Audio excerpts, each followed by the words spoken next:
Jake Lightgib batting 7th and catching. Titus Dimitru hitting 8th in left field. Batting 9th in center field will be Ethan Lovelace. And beginning his warm-up tosses on the mound for the Corvallis Knights on this late Sunday afternoon will be 6'4", 215-pound right-hander Joey Gartrell out of the University of Portland and from Malino in the Beaver State. Joey loosening up with his battery mate Jake Lightgib. For the Yakima Valley Pippins, as announced by head coach Kyle Crustangel, leading off in center field, Hank Dunn. Batting second at shortstop, Connor Corvallis. Tyler Griggs hitting third at third base. The cleanup hitter at first base, Jackson Sorensen. Batting fifth in right field, Seth Ryberg. Aiden Van Rumsen hitting sixth, the designated hitter. Spencer Shipman batting seventh at second base. Hitting eighth and catching, Jake Borst.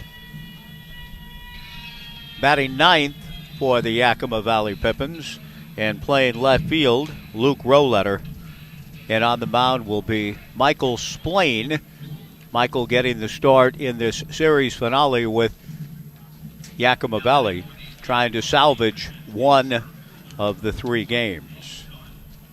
Hank Dunn will lead things off for Yakima Valley, and Joey Gartrell ready to go. The day has turned rather nice. Again, we've awakened to gloomy, drizzly, kind of dreary world without end, it seems. Amen. But here we go. Getting a little bit better and heading at what I understand on this, the first day of the week. I understand that the rest of the week is going to get better and better and maybe looking at the 80s before the week is out. Joey Gartrell gets off to a nice start. His fastball is swung on and missed, and we're underway on this Father's Day Corvallis Knights affair. Thanks for joining us. Gartrell back to the plate. Joey misses. The count 1-1 to Hank Dunn, leading things off for Yakima Valley, hitting .259. Hank with no homers and 4 runs batted in.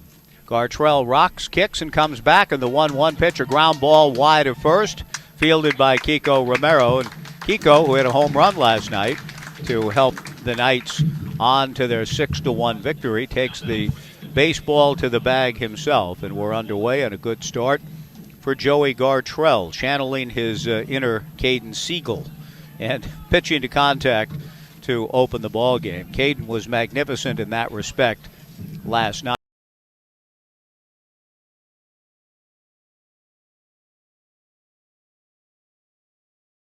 This past spring had a good year for Coach Loomis and the Portland Pilots. Went 4-2, a batting average against of just .219, an earned run average of 4.05 in 40 innings of work. He starts Connor Corvallis with a strike, a West Coast Conference battle right here. Gartrell back to the plate, and his second pitch, another fastball, in there for strike 2 to Corvallis out of Gonzaga. No score, top of the first, just getting started. Thanks for joining us. Connor Corvallis, a slow start offensively, the West Coast Conference Defensive Player of the Year at 154. Gartrell's strike 2 pitch, flailed at, and a little piece of it gotten by Corvallis to stay up there. No balls and 2 strikes. Tyler Griggs on deck. The Knights with a night off tomorrow and then begin a 3-game homestand against the Walla Walla Sweets on Tuesday, with the sun breaking through what has been a cloud club cover with drizzle off and on all day long. We get rolling in the top of the first inning with this 5:05 start. Gartrell's fastball misses high and inside. 1-2 the count to Connor Corvallis, 1 out and nobody on. And Joey, working under the brightest sunshine of the day, comes back to the plate. Fastball hit sharply, but on one hop to second baseman Mason Lee, who gathers a step or 2 in shallow right and flips to first for out number 2. Tyler Griggs to the plate. For the Knights defensively, a battery of Gartrell and Jake Lightgib, with Kiko Romero at first, Mason Lee at second, Spencer Scott at short, Timo Becerra at third base. In the outfield, Titus Dimitru in left, Ethan Lovelace in center, Brady Lavoie in right. Gartrell with 2 down and nobody on throws a change away to the left-hand hitting Tyler Griggs. 1-0 the count. Griggs at 136. Tyler does have a homer and 2 runs batted in. 2 outs, nobody on. Breeze is blowing out to left center field. The 1-0 off speed is again away, ball 2. 2-0 from Joey Gartrell. Gartrell here in the 2022 season for the Corvallis Knights, appearing in his 3rd game. He's worked 2 1/3, has allowed 4 hits, 2 runs, both earned with a walk and a strikeout. Fastball fouled at the plate, and the count 2-1 to Tyler Griggs with 2 outs and the bases empty. We appreciate you joining us tonight, and we thank our presenting game sponsor tonight, Edward Jones and Tim Ewis, our good friend, former Beaver tight end, great former NFLer, and good friend to so many in the community. The game sponsor, your local financial advisor.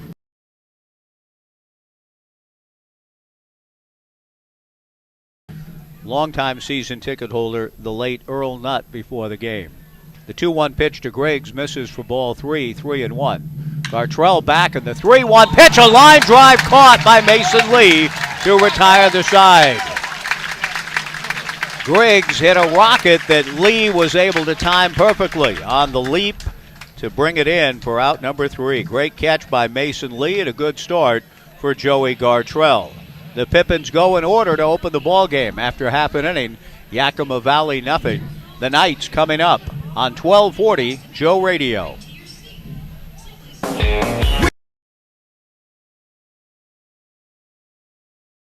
Tired of staying home? Are you ready to get out and enjoy an activity that is safe and fun? Join us Summer League at Highland Bowl. Check out their league schedule at highlandbowl.com and find a day and time that's just right for you and your friends. Don't be left in the gutter. Join us Summer League at Highland Bowl today. Highland Bowl, North 9th Street in Corvallis. We set them up, you knock them down. Highland Bowl. A drip, drip down the drain, or a leak you can't explain. Whether it's residential or commercial service, Albin's Plumbing has been serving the local area with quality products and craftsmanship for over 40 years. At Albin's Plumbing, experience plus knowledge times teamwork equals exceptional customer service. At Albin's Plumbing, plumbing's all we do. Call 754-8282. Albin's Plumbing. Do you ever experience headaches? Or how about back pain? Here at Horesco Chiropractic, we truly believe that everybody deserves to live a life without pain. Our doctors will get to the root of your condition and create a custom treatment plan to help you get back to living the best version of your life. Our patients often say how amazed they feel to live a life with less pain after they have experienced how effective chiropractic care is. Start on the journey of improved health by giving us a call today or visiting our website at horesco.com. Horesco Chiropractic in Corvallis. We really can make a world of difference for you. 1240 Joe Radio. Bottom of the first inning. No score. A 1-2-3 inning for Joey Gartrell with a little help from second baseman Mason Lee. And for the Knights, it'll be Timo Becerra, Spencer Scott, and Kiko Romero. The first 3 hitters coming up against right-hander Michael Splain.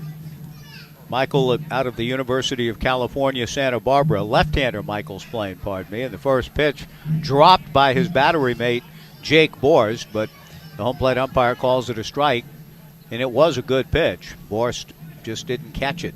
0-1 the count. Michael Splain, the southpaw from UCSB, delivers, and the strike 1 pitch foul back. Timo Becerra leading things off for the Corvallis Knights. No score in the bottom of the first inning. Timo at 250, playing now in his second game, 1 for 4 in his opener here on Friday. He takes the strike 2 pitch from Splain just outside, ball 1, 1-2. Michael Splain and Jake Borst, the battery for the Pippins. Jackson Sorensen at first, Spencer Shipman at second, Connor Corvallis at short, Tyler Griggs at third. Lefty rocks, kicks, and comes. A ground ball to third, gathered by Tyler Griggs, and he throws across for the out on Timo Becerra. 1 away, and Spencer Scott, the batter.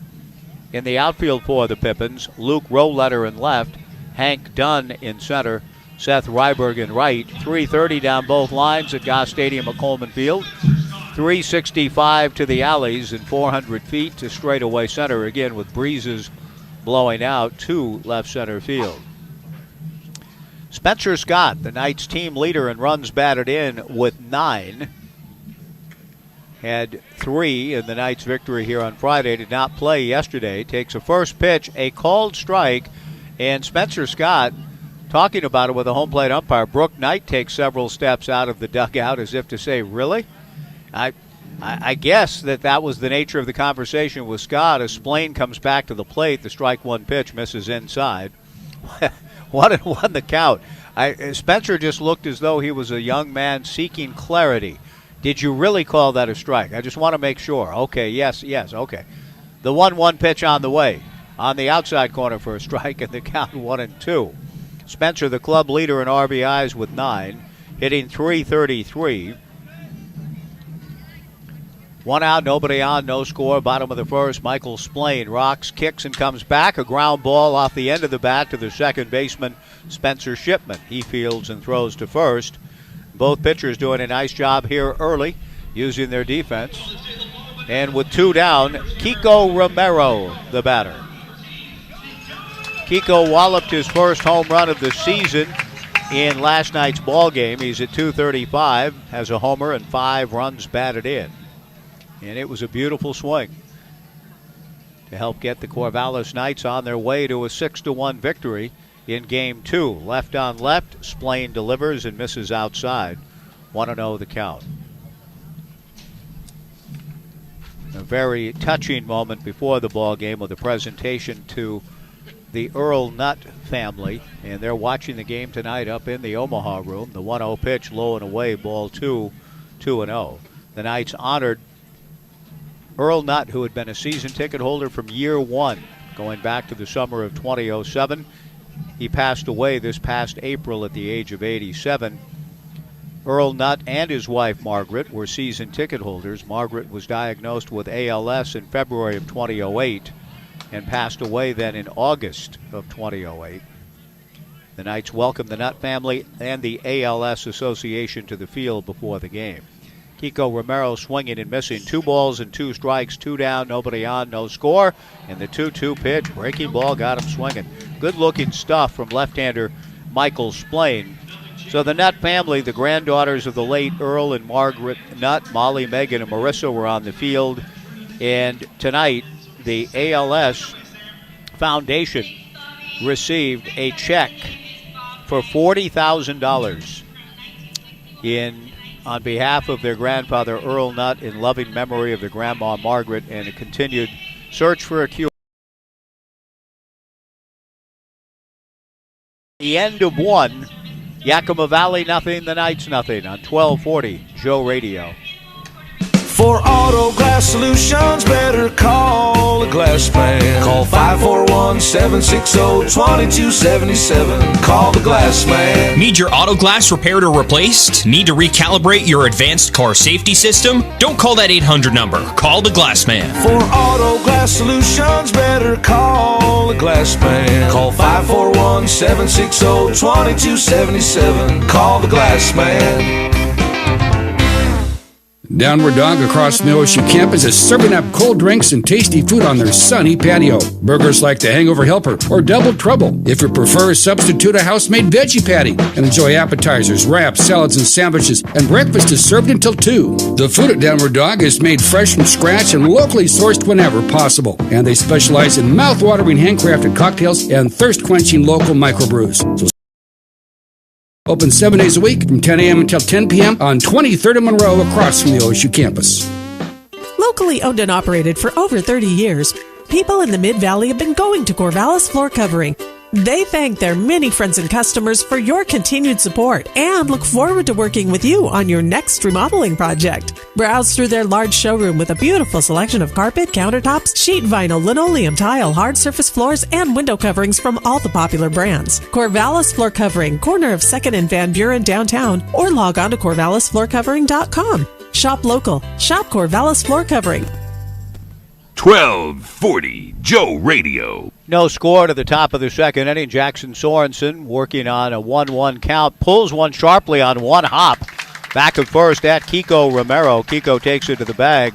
One away in the top of the second. Seth Ryberg will come to the plate. 4 up and 4 down for the Yakima Valley Pippins. On this Father's Day, the veteran of the game honored between innings, none other than Bob Knight, Brooke Knight's dad. And a happy Father's Day wish to both Bob and Brooke and to all of the dads who you heard Caden Siegel talking about Dan. And we are thankful to all of the fathers. And Father's Day in baseball, a great tradition, which we'll kind of touch on here and there as we go. Seth Ryberg swings at the first pitch and fouls it back from Joey Gartrell. No balls and 1 strike, no score, top of the second inning. Good crowd on this Father's Day Sunday afternoon. Seth Ryberg against Joey Gartrell, a left-handed hitter. The 0-1 offering tapped slowly, a swinging bunt, rolling up along third, grabbed by Lightgib, and he fires a strike to Kiko Romero and gets the out on Seth Ryberg. 2 down, and Aiden Van Rumsen will come to the plate. Good job by Jake to pounce on that, and again, 5 up and 5 outs for Joey Gartrell using his defense. With 2 outs and nobody on, Van Rumsen steps in. Aiden, a good-looking hitter, played a good ball game last night for Yakima Valley. Had a couple of impressive swings and threw Eli Kennel out at the plate. He takes a breaking ball strike from Joey Gartrell. Van Rumsen doing so from right field. The strike 1 pitch on the way, swung on and missed, and the count quickly 0-2 to Aiden. With 2 down and nobody on in the second, no score. Gartrell and Jake Lightgib the battery for the Knights, and trying to make quick work of the Pippins again. Joey to the plate, strike 2 breaking ball down and in. Kiko Romero at first, Mason Lee at second, Spencer Scott at short, Timo Becerra at third, Titus Dimitru in left, Ethan Lovelace in center, Brady Lavoie in right. Gartrell back to the plate, fastball high, ball 2, 2-2.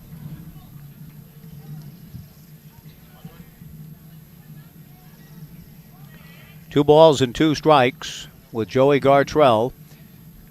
Trying for another 1-2-3 inning. Delivers, tap foul at the plate, and it remains 2-2 the count.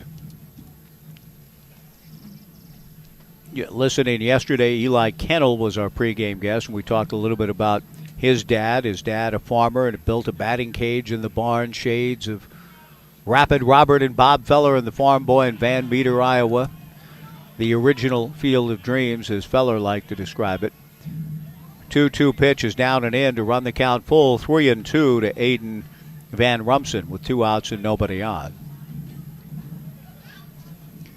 The 3-2 pitch on the way, pop foul back of the plate. Trying to see how far this one's coming. It heads into Urchin Alley near the bicycle rack with the canopy here. And that's one of the reasons I'm grateful for the canopy. It saved us last night. But I lose track of the ball when it gets above the canopy. And I can no longer track it. And someday, as you know, I know this summer, there'll probably be a baseball or 2 here that will make it to our perch. The 3-2 pitch is popped up on the right side. First baseman Kiko Romero is right there to squeeze that. And it's an excellent start for Joey Gartrell. 6 up and 6 down, and at the end of 1.5. Yakima Valley nothing, the Knights nothing. On 1240 Joe Radio. Get a great deal on versatile Kubota equipment today, like Kubota BX and L Series compact tractors, part of our under 100 horsepower tractor lineup rated #1 for reliability. Z Series mowers and Sidekick utility vehicles. Stop by your local Kubota dealer today. Bring home the Kubota L2501 tractor for 0 down, 0% APR for up to 60 months. Now through June 30th. See us or go to KubotaUSA.com for more details. Your local Kubota dealer is Lynn Benton Tractor on Highway 99E in Tangent. Planning an Oregon staycation this year? You'll find a great selection of warm weather shirts, sandals, hats, even summer suits and sport coats for those special events. We have it all at the Natty Dresser, from hats to shoes and everything in between. You'll find everything the well-dressed man needs by brands you trust. Our services include suit rentals, alterations, and custom made-to-measure shirts. The Natty Dresser, purveyors of quality menswear, now open Monday through Saturday in the heart of historic downtown Albany. Dress well, be confident, find success. Take me out to Independent Auto Works. Take me out with the crowd. Buy me some peanuts or Cracker Jacks. Once I'm there, always wanna come back. Let me root for the home team. They always win, it's not a shame. For Volkswagen repair parts or just plain advice, make Independent Auto Works part of your game. Independent Auto Works, a proud sponsor of Knights, Mariners, and Beaver Baseball. 1240 Joe Radio. Mason Lee will lead things off for the Knights in the bottom of the second inning against left-hander Michael Splain out of Andrew Checkett's outstanding program at UCSB. And Michael fires a fastball high and away to Lee. 1-0 the count. No score in the bottom of the second inning. Mason at 233 has played in all 8 games, has 5 runs batted in. Lee takes high. 2 balls and no strikes to Mason. Mason Lee describes in the bio I found of him online, takes ball 3, describes his parents as his greatest heroes. And that's a beautiful thing to say, and glad that that's his reality. The 3-0 pitch in there for a strike to Mason, and the count 3-1. On this Father's Day, and certainly moms, they have their own day too, and don't want to leave them out when I think about the great impact that they've had on our lives. And thinking of dads today on Father's Day, the 3-1 pitch, a strike, and the count 3-2. Mason takes the 3-2 pitch away for ball 4, but that's a great tribute he pays to both mom and dad in saying that they are his heroes. He gets down to first, visits with associate head coach Ed Nags. Brooke Knight going through the signs over at third. Mason can run. He had 2 stolen bases among the 6 in the Knights' victory on Friday night. He gets his lead. Michael Splain, the southpaw, stares at him, comes to the left-hand hitting Xander Darby. And the first pitch is a slider for a strike from Splain. 0-1 the count. No score in the bottom of the second inning. The Knights in Yakima Valley wrapping up this 3-game series on Father's Day here at Goss Stadium at Coleman Field. Jackson Sorensen holding on Lee. The strike 1 pitch to Darby is in there for strike 2. 0-2 the count to Xander. 333, a homer, or pardon me, a 1 run batted in for Xander. Splain ahead of the count, 0-2, delivers, and it's chased and missed for strike 3. Second strikeout for Splain. 1 away, and Brady Lavoie will come to the plate. And it's not only Father's Day today, but we also recognize and celebrate. It will be celebrated as a federal holiday officially tomorrow, Juneteenth. The first recognition of it officially celebrated on June 19th of 1866 in Galveston, Texas, 1 year after General Order 3 was proclaimed by the Union Army arriving in Galveston. All slaves were now free, and it took that long after the Emancipation Proclamation in 1863 and the end of the war in April of 1865. The word finally came on June 19th of 1865. First pitch to Brady Lavoie is swung on and missed, and the 0-1 pitch is interference is called on a swing and a miss by Brady Lavoie. Mason Lee was on his way down to second on a stolen base. He will be sent back to first on batter's interference, so called by the home plate umpire, on the swing by Brady Lavoie. And so no stolen base for Brady Lavoie. And in fact, he's a strikeout on the interference. And so with 2 down, what's of more import at the moment is Jake Borst, the catcher. The bat coming back around got a piece of, I'm not sure exactly. Angel comes out to make sure his catcher is okay. and apparently is going to be all right and settle back into the crouch. With 2 down, Jake Lightgib, the batter, Mason Lee, ordered to return to first base. And so Jake Borst, showing his toughness, settles back in, back of the plate, after taking the bat on the follow-through on the swing, ruled interference by the home plate umpire on Brady Lavoie, necessitating Lee to go back to first, and Lavoie called out on strikes on the interference. Broken bat, ground ball to short. Connor Corvallis goes the short way to Spencer Shipman, covering at second on Jake Lightgib, and the inning is over. For the Knights in the second, a leadoff walk, but they're not able to parlay it into anything. No runs, no hits, 1 left. And Yakima Valley nothing on 1240 Joe Radio. Dave's Performance Hybrids is the Willamette Valley's Prius experts and your Toyota dealer alternative. Dave's is now offering hybrid battery warranty extension for every Prius. If your Prius has an original battery or was replaced somewhere else and has expired, invest in Dave's hybrid battery warranty extension before it fails and save 50% off the price of a 1 to 5 year warranty, including testing. Need an oil change? Get $20 off your next oil service at Dave's Performance Hybrids, off I-5 and Highway 20 in Albany, online at davesperformancehybrids.com.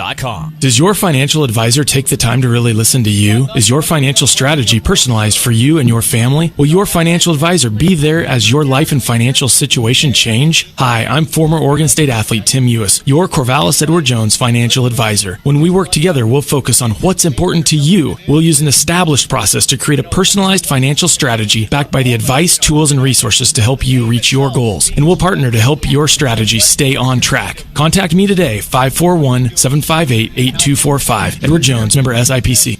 It's time for the pitchers to throw strikes and for the batters to deliver those clutch hits. It's time for Corvallis Knights baseball. Each year, the Knights look at this time as an opportunity to win another West Coast League championship. Just like a new season is an opportunity, so is getting recertified in first aid and CPR. It's an opportunity to practice your skills so you can be ready to help in an emergency. If it's that time for you, contact CPR Works at 541-760-7632 to schedule your next class. And go Knights.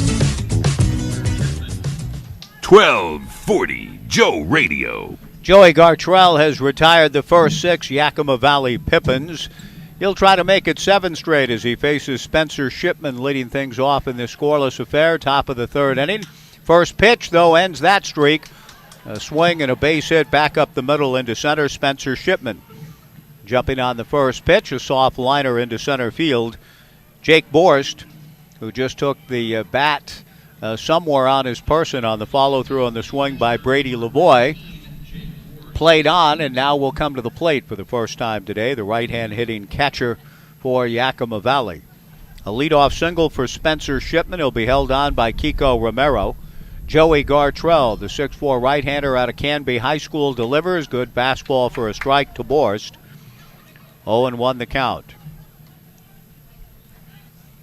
Coach Crustangel going through the signs in the third base coaching box.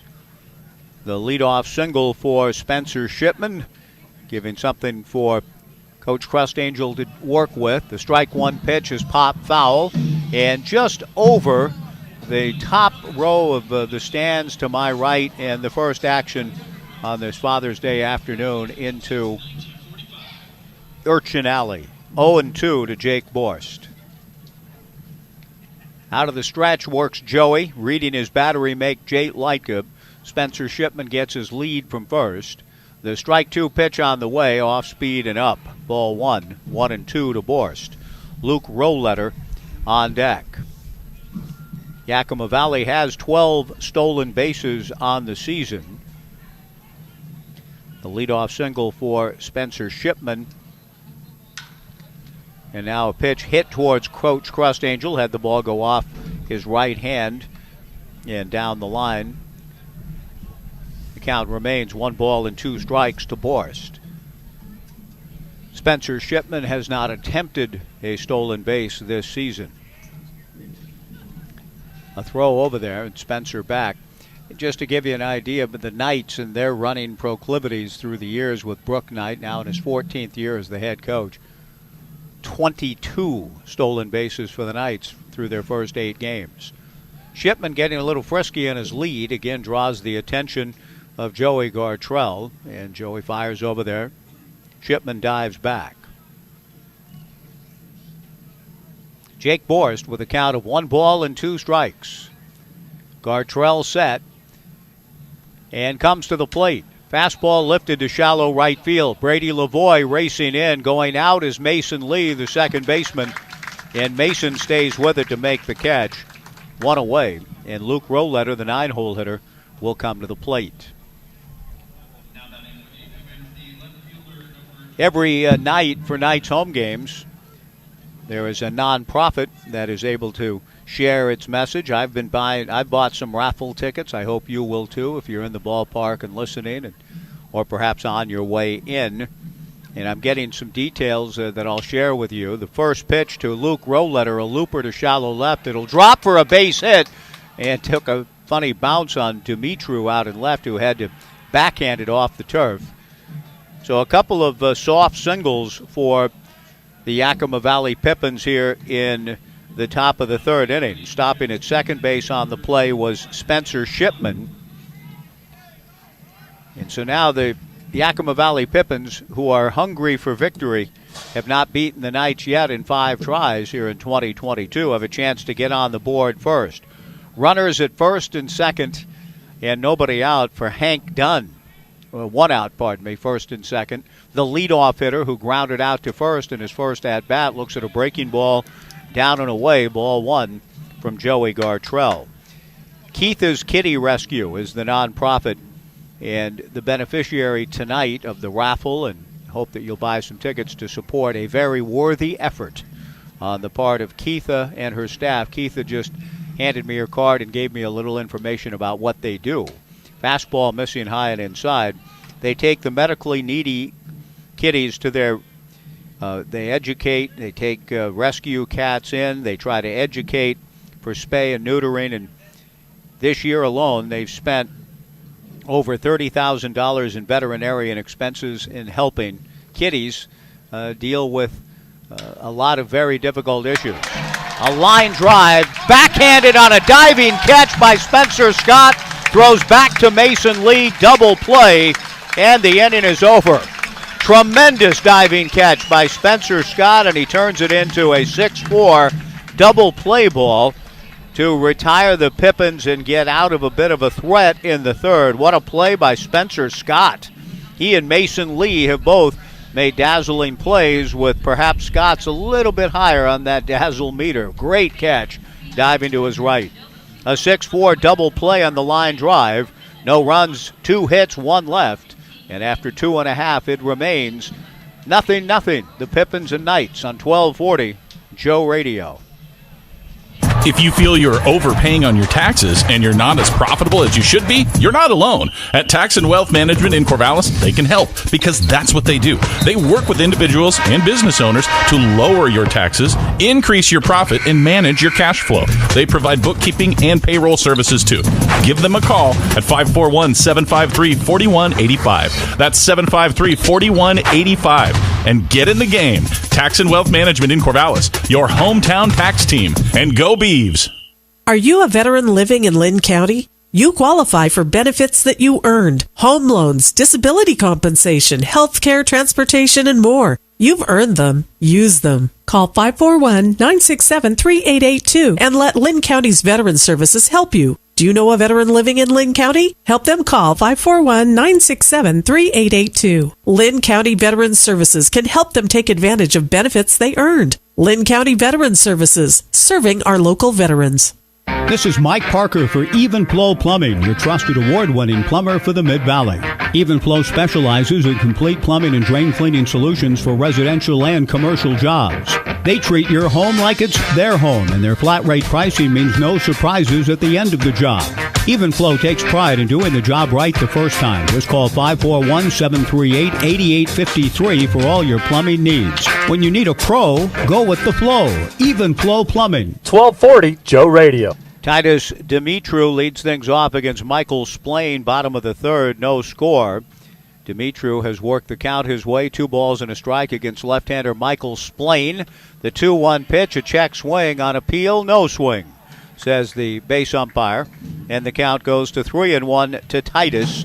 Leading things off for the Corvallis Knights in the bottom of the third, a young man out of Barlow High School and competing as part of the NWAC champion program for Andy Peterson at Lynn Benton Community College. The 3-1 pitch misses just inside for ball 4 from Splain. For the second straight inning, a leadoff free pass. Ethan Lovelace to the plate. Brooke Knight eschewed the short game in the first inning. I should say in the second when the leadoff walk to Mason Lee occurred. We'll see what he wants to do this time around with Lovelace, a 300 hitter, at the plate. First pitch is a strike to Ethan. No balls and 1 strike the count. The Knights have sacrificed 5 times this year. Splain a snap throw to first that bounces in front of Jackson Sorensen and trickles over to the second baseman, Spencer Shipman. Dimitru holds at first base. Dimitru drawing the leadoff walk.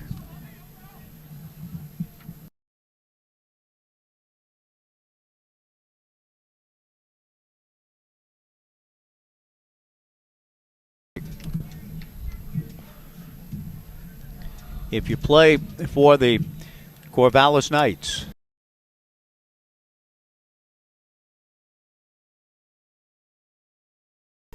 every season, every hitter has been asked to try to lay one down. The strike 2 pitch, Lovelace fights it off. The count remains no balls and 2 strikes, fouling it straight back.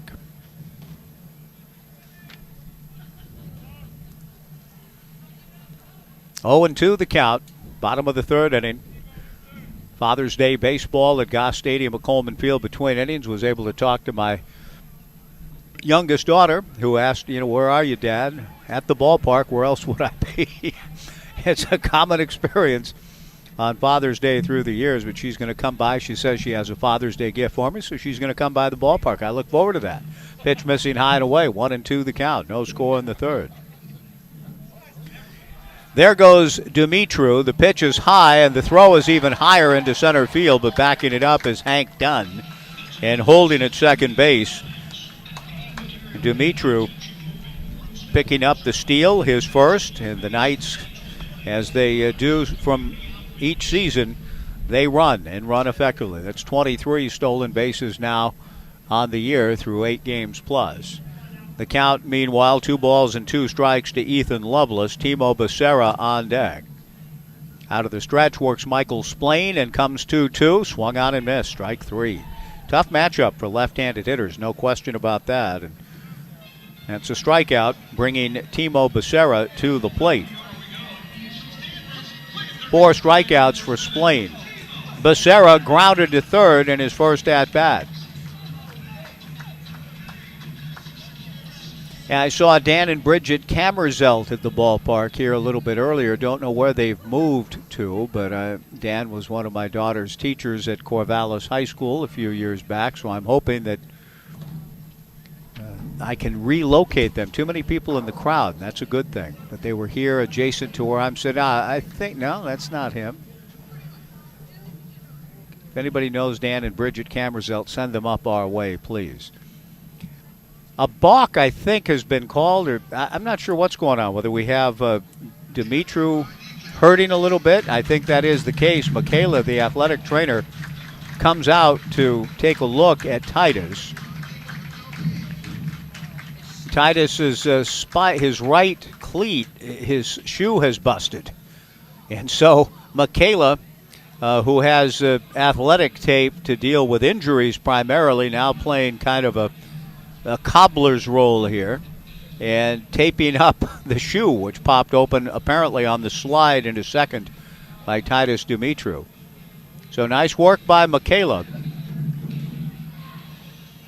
getting some athletic tape to kind of keep that cleat together and allow Titus to continue to play on, with the third baseman, Tyler Griggs, amused by it all, leaning over and watching the tape job from Michaela. Good work by Michaela.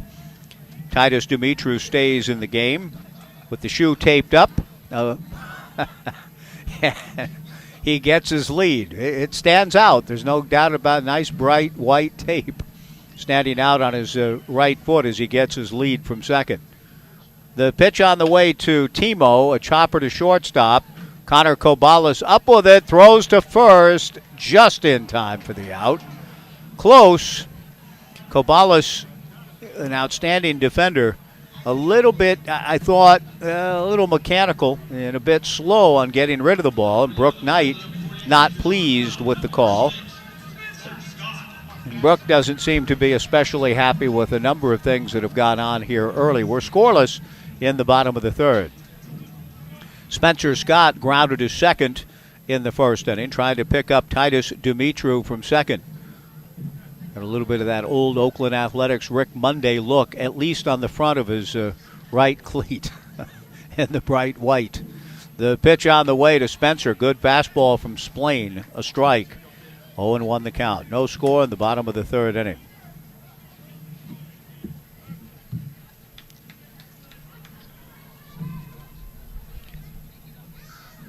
So if you get a chance along the way, please head down to the concourse on the third base side and make a contribution to Keitha's Kitty Rescue. They're selling raffle tickets. There'll be a raffle and a drawing later, a 50-50 raffle. But they do a great job in taking care of kitties in rescue situations and then getting them out into the community, into good homes. The strike one pitch on the way from Michael Splain misses low. 1 ball and 1 strike the count. 2 down, nobody on. Actually, how could I miss Titus in his bright white shoe? There is a man on. That's Titus Dumitru. He's at second with a count of 1-1 to Spencer Scott, looking for his 10th RBI of the young season and trying to get the Knights on the board in this scoreless affair.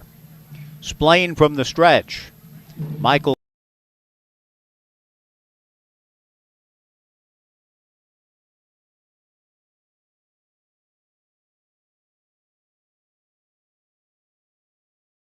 Riley is here. They've spent so many summers together and Father's Days together, but not this year. And I'm not quite sure. I haven't asked Brooke what Briley is up to this summer. 1 ball, 2 strikes, 2 down. Spencer Scott, who helped the Knights win the 5th consecutive West Coast League championship last summer, awaiting the 1-2 pitch, swings and chops one back of third, a foul ball. The count remains 1-2 to Spencer with Kiko Romero on deck.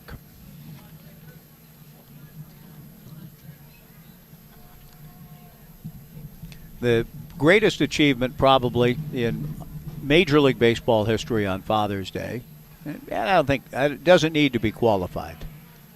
Jim Bunning, Father's Day 1964 at Shea Stadium, pitching for the Phillies, threw a perfect game. The 1-2 pitch sprayed foul towards the Omaha room, and then the ball bounces down from the Omaha room into the lower grandstand and back onto the field. It remains 1 ball and 2 strikes. Dick Young of the New York Daily News had a memorable account and spot reporting anthologized in a great book, the Third Fireside Book of Baseball, that I read as a youngster. Dick Young's account of Jim Bunning's perfecto, Father's Day 1964.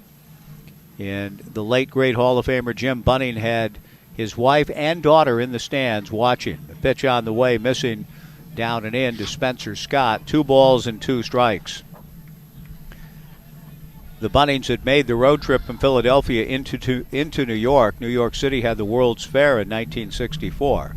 So they were going to the World's Fair, and they were going to skip Dad's game to have another day at the fair, but decided now we better go see Dad pitch.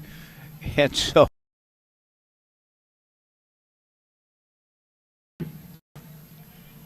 Jim Bunning throw the first National League perfect game ever. In the modern history of the National League, Jim Bunning threw it, and his daughter Barbara almost convinced Mom to not come so they could go to the fair again.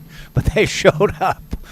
Father's Day at Shea in 64, and Jim threw the perfect game, the first in the modern annals of National League history.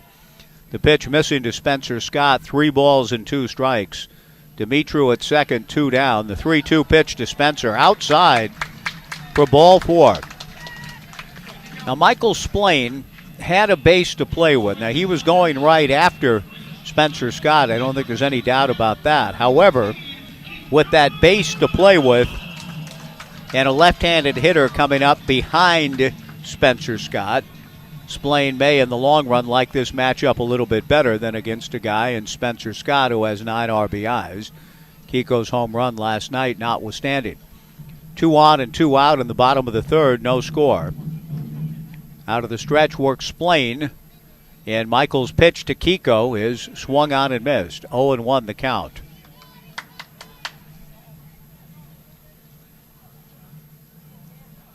Kiko struck out in his first at-bat. Dumitru gets his lead from second, Spencer Scott from first. 2 walks in the inning, 3 in the game, yielded by Splain.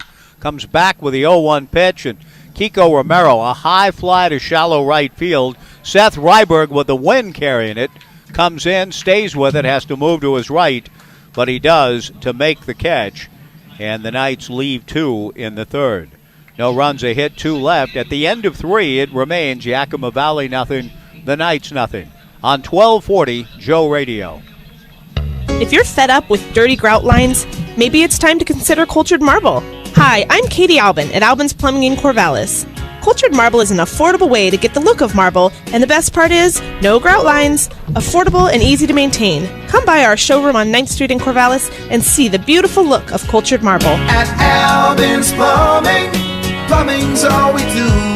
Call 754-8282, Albin's Plumbing. I was there in the living room reading a book when I heard a terrible sound. When are you going to start planting those trees and getting the backyard ready for our daughter's wedding? I'll do it, but not today. I know you don't want me to do it, but I'm going to do it anyway. I know the guys at Philomath Rental, they'll show me what to do. And since they're open 7 days a week, I can go out there today. Uh-oh. Darn you, Philomath Rental. Philomath Rental, next to Landmark Realty, 1.5 miles west of the Sunset Shopping Center. For tools and equipment for home, farm, and business, check out Philomath Rental. Taste the incredible flavors of India at Evergreen Indian Restaurant. Enjoy delicious made-to-order Indian cuisine using traditional recipes and fresh ingredients, including a variety of entrees and tandoori specials. Evergreen Indian Restaurant is open for takeout orders from 11:30 to 2:30 p.m. and open for dine-in and takeout from 5 p.m. to 9 p.m. daily except Tuesdays. View the menu and order online at evergreenindianrestaurant.com on Southwest 3rd in downtown Corvallis and West 7th in Eugene. Evergreen Indian Restaurant. 1240 Joe Radio. Through 3 innings at Goss Stadium at Coleman Field, Yakima Valley no runs, 2 hits, and no errors. The Knights no runs, no hits, and no errors. Connor Corvallis leading things off against Joey Gartrell on this breezy, cool Father's Day late afternoon. First pitch missing to Connor. The 1-0 offering in there for a strike. 1-1 to Corvallis. Connor grounded out in his first at-bat. The breeze is really picking up as we go to the 4th. The 1-1 slider missing away to Connor Corvallis. 2 balls and 1 strike. Connor Corvallis, Tyler Griggs, and Jackson Sorensen in the 4th of this scoreless affair. Well pitched. Michael Splain and Joey Gartrell. Joey to the plate, swung on and fouled back of the plate, and that evens the count at 2 balls and 2 strikes. The Major League stories abound through the ages of fathers and sons and the work that dads do with their youngsters in helping them prepare for careers in the game. The 2-2 pitch foul back. When you think about fathers and sons in baseball on this Father's Day, I mentioned Bob Feller earlier and his dad building a diamond on the farm in Van Meter, Iowa, the original field of dreams as rapper Robert described it. The 2-2 pitch, a ground ball to the right of second baseman Mason Lee, backhands and throws him out. Nice play by second baseman Mason Lee. Connor Corvallis showing great range and then getting something on the throw on the move.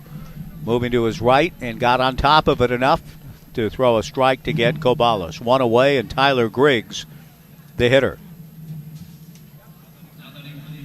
Griggs lined out on a leaping catch by Mason Lee in the first inning. Both middle infielders for the Knights have made 9 spectacular catches.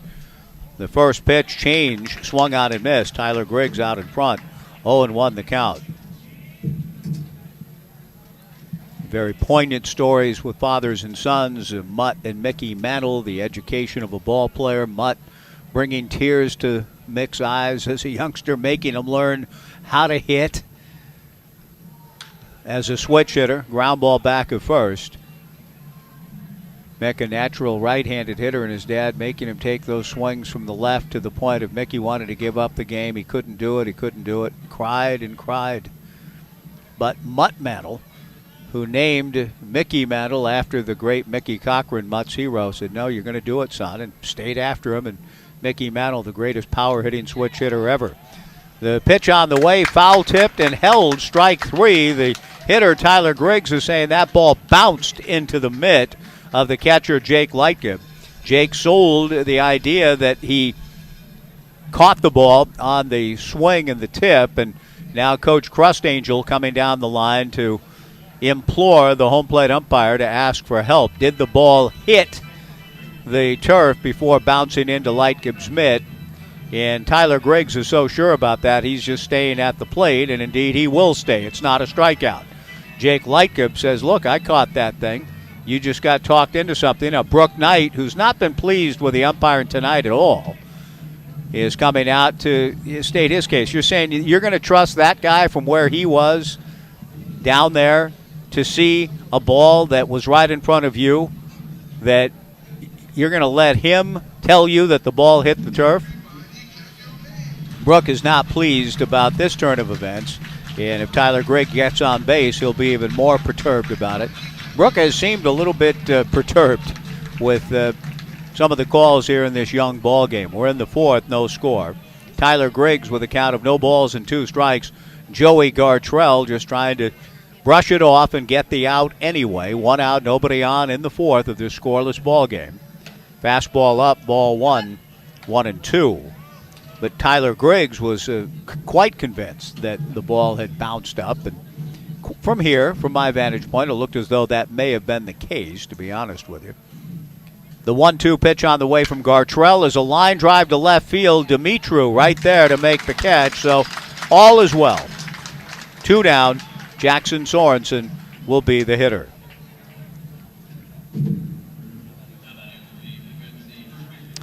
There's a beautiful book, if you ever get a chance to read it. It's well done, and it captures the essence of what we're talking about on this Father's Day. The name of the book by the poet Donald Hall, entitled Fathers Playing Catch with Sons. That's the title of the book. The pitch to Jackson Sorensen, swung out and missed, in the count 0-1. It's a title so just beautiful in its simplicity that the strike 1 pitch grounded sharply, backhanded by Kiko Romero. Nice job by Kiko. He'll run into the bag himself. It brings to mind C.S. Lewis's comment on the book entitled The Well at the World's End, that it's almost impossible to write a book as good as the title to that title. Fathers Playing Catch with Sons. It connotes a lot of beautiful images, and it's by Donald Hall. If you ever going to come across it in a garage sale, used bookstore, pick it up. It's a good one. Nice defense by the Knights. We go to the bottom of the fourth. We're still scoreless on this Father's Day on 1240 Joe Radio. We set them up, you knock them down. Tired of staying home? Are you ready to get out and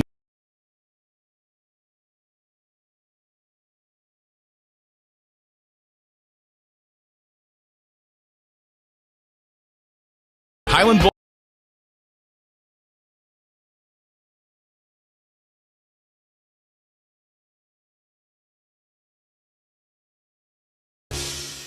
If you've been putting off that home remodeling project but have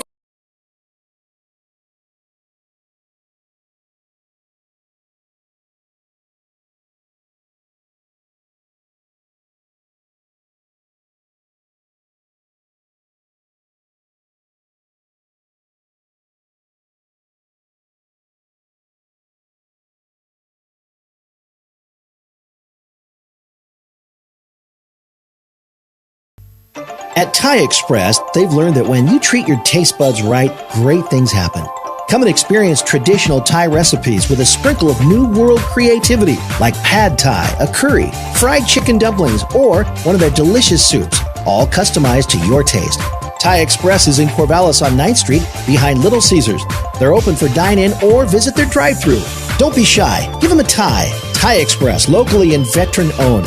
It's same, but different. 1240 Joe Radio. Bottom of the fourth inning, no.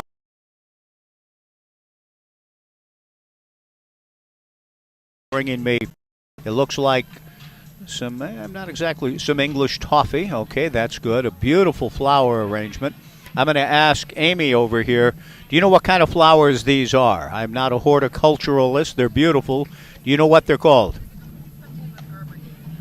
Gerber daisy? Maybe a Gerber daisy. Thank you very much. Could be. They're beautiful. Thank you, El. 1 ball and no strikes as we go to the bottom of the fourth. The 1-0 pitch is roped to deep left center field on the run and making a backhand catch, Luke Roletter. Mason Lee clubbed that baseball into the alley in the wind, helping to carry it. A good catch by Roletter to lead things off in the bottom of the fourth inning on a good note for Yakima Valley. Nice running catch by Luke on a well-struck ball by Mason Lee. Mason had drawn a walk in the second. The last 2 innings, the Knights have drawn leadoff walks, have yet to score. We're scoreless in the bottom of the fourth. The pitch to Xander Darby fouled straight back. Xander struck out in the second. Bottom of the fourth, no score. So some English toffee, some beautiful flowers, and a book. Loretta Lynn, Me and Patsy. Ground ball to second, fielded by Spencer Shipman. Spencer throws to first, 2 down. Brady Lavoie will come to the plate. Loretta Lynn writing of her friendship with the late, great Patsy Cline. So that's very cool of my daughter. We just went and saw in Philomath a couple of weeks ago a play involving Patsy Cline, a performance, great performance in the local theater out at the Mason's Grange Hall. I can't quite remember what it was called. Mason's something Grange Hall in Philomath, and it was a great show about Patsy Cline and a musical tribute to her. The pitch to Brady Lavoie swung on and fouled at the plate, 0-2. 2 down, nobody on, bottom of the fourth, no score. So very thoughtful gifts indeed. Thank you, honey. And you saw the camera results too? It's a good day to be at the ballpark. 0-2 the count, 2 down. The strike 2 pitch swung on and lifted foul to the right and out of play. It remains no balls and 2 strikes. We enjoyed the show. The tribute to Patsy Cline, lost tragically at the age of 30. Hawkshaw Hawkins and Patsy in a plane crash. Strike 2 pitch swung on, fouled, and dropped at the plate by Boris. The count remains 0-2. Patsy with a gorgeous voice. The subject of a film, Sweet Dreams, Jessica Lange, Ed Harris, and also was played, I think, by Beverly D'Angelo in the Coal Miner's Daughter biopic with Sissy Spacek as Loretta Lynn. I've never seen that. The 0-2 pitch down on the turf, 1-2 the count to Brady Lavoie. Walking After Midnight, Sweet Dreams, and her magnum opus, in my opinion, her version of Faded Love. Ground ball back up the middle. Michael Splain had to duck to get out of the way of it, tried to flag the baseball as it went by, but it gets through the box, over the bag, into center field for a base hit for Brady Lavoie. A 2-out single for Brady, Jake Lightgib, the batter. And a nice swing by Brady Lavoie, he of North Carolina State. Lightgib bounced into a force play in the second, and a good play made by the shortstop, Connor Kobala. Lightgib takes outside, ball 1-0. We have seen the accent on pitching and defense in this ballgame, the scoreboard reflecting it. No score. Brady Lavoie getting his lead, held on by Jackson Sorensen. Michael Splain from the stretch delivers, fastball, fouled straight back. 1 ball and 1 strike the count. Brady Lavoie with a 2-out single has not attempted a stolen base this year.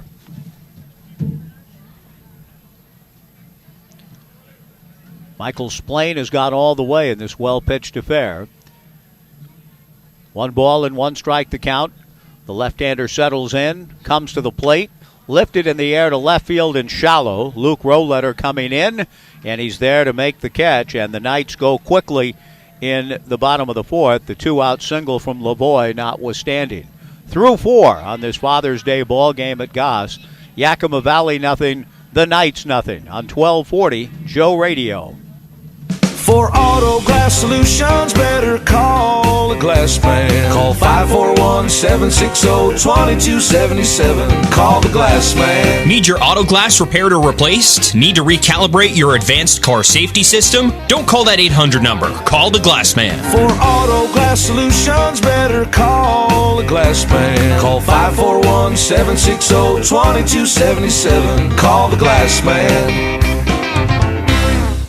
Now's the time to get a great deal on proven Kubota farming equipment, tractors that are adaptable and versatile, hay tools that are backed by a 2-year warranty, and durable sidekick utility vehicles and SSV skid steers. The Kubota agriculture lineup is built right, built ready. Right now, bring home select Kubota equipment for 0 down, 0% APR for up to 60 months. Now through June 30th, visit KubotaUSA.com for full details.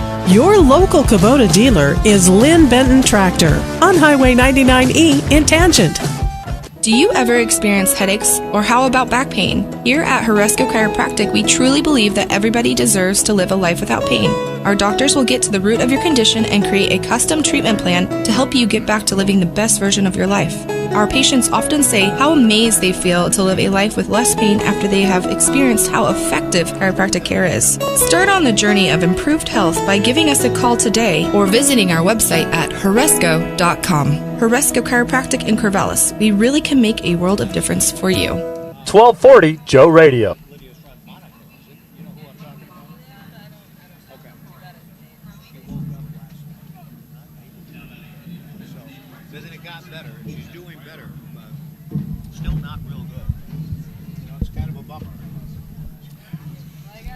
Okay, thank you, honey. Elle has to go after bringing me Mums and Veronica, the names of the flowers. Thank you, sweetheart. Love you. She has made my day, Father's Day 2022. Thank you, Elle, for coming by. We go to the 5th, no score. Seth Ryberg, or pardon me, indeed, it is Seth Ryberg leading things off, left-handed hitter. Swinging bunt up along 3rd in the 2nd inning. Pounced upon by Jake Lightcub, who threw to first for the out. Now Ryberg at the plate with a count of 1 ball and 1 strike against Joey Gartrell, scoreless in the 5th inning. But the sun again breaking through, still breezy and on the cool side, but we're getting there, right? We're getting there. Slowly, steadily, we might see an 80-degree day in the year of our Lord 2022. The pitch missing down and in. 2 balls and a strike to Seth Ryberg. Joey back to the plate, swung on and ruled foul up along first. That evens the count. 2 balls and 2 strikes in the top of the 5th inning. Aiden Van Rumsen on deck with Spencer Shipman to follow. The day off tomorrow. The Knights will be back here Tuesday against the Walla Walla Sweets. The 2-2 pitch grounded towards Kiko Romero. Kiko's been busy. He fields cleanly and trots to the bag for the out. Romero ended last inning with an unassisted putout. He begins the 5th in a similar manner and opened the ball game, taking care of a chance unassisted at first base, and opened the 2nd inning in the same way. So that's 4 putouts unassisted for Kiko Romero.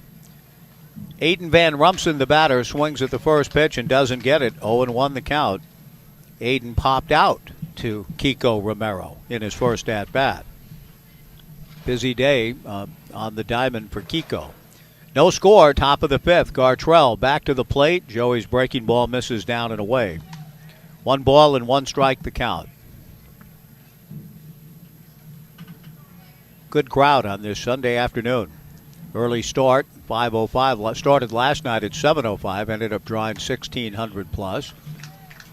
The 1-1 pitch is in there for a strike to Van Rumsen. 1-2 the count to Aiden. Van Rumsen from Kyle Novak country. Marysville, Washington, and attending the University of Oregon. Swings and misses. Strike 3. Tag made by Jake Lightcub. The pitch was down on the turf. 2 down. And Joey Gartrell, who retired the side in order last inning, with a chance to do it again here in the 5th. Spencer Shipman, first ball swinging in the 3rd inning, stroked a base hit to center field. The Pippins with 2 hits, the Knights with just 1. Corvallis has had a pretty potent attack. Now, pitching coach Bo Kearns taking a little bit of a slower approach this time around. The only other time that I've seen him this year, it was a dead sprint out to the mound for a visit. This time he's walking out, and we may be at the point of a pitch count situation for Joey. And Bo may be taking a walk just to create a little more time for whomever it is maybe getting ready back of Joey. But 2 down, nobody on here in the top of the 5th inning in this scoreless ball game. Certainly not any sort of trouble for Gartrell. Coach Kearns with the message imparted. Good to have Bo back on the club here in the summer of 2022. The Knights led the West Coast League Conference under his tutelage last year on the mound in strikeouts and opponent batting average. The strike 1 pitch from first pitch, I should say, to Spencer, a strike, and the count 0-1. Bo Kearns, a native of Lewiston, played at Wenatchee Valley College, Lewis and Clark State, and for Ed Nags and the Apple Sox in 2012 and 13. A mathematics teacher and the head coach at Central Valley High School in Spokane. The pitch is fouled back in the count 0-2 to Spencer Shipman. 2 down, nobody on in the 5th. No score. Joey Gartrell kicks and comes back. The strike 2 pitch hit foul into Urchin Alley. And that ball bouncing around, and it gets stuck on the roof on the entryway into Dixon Rec.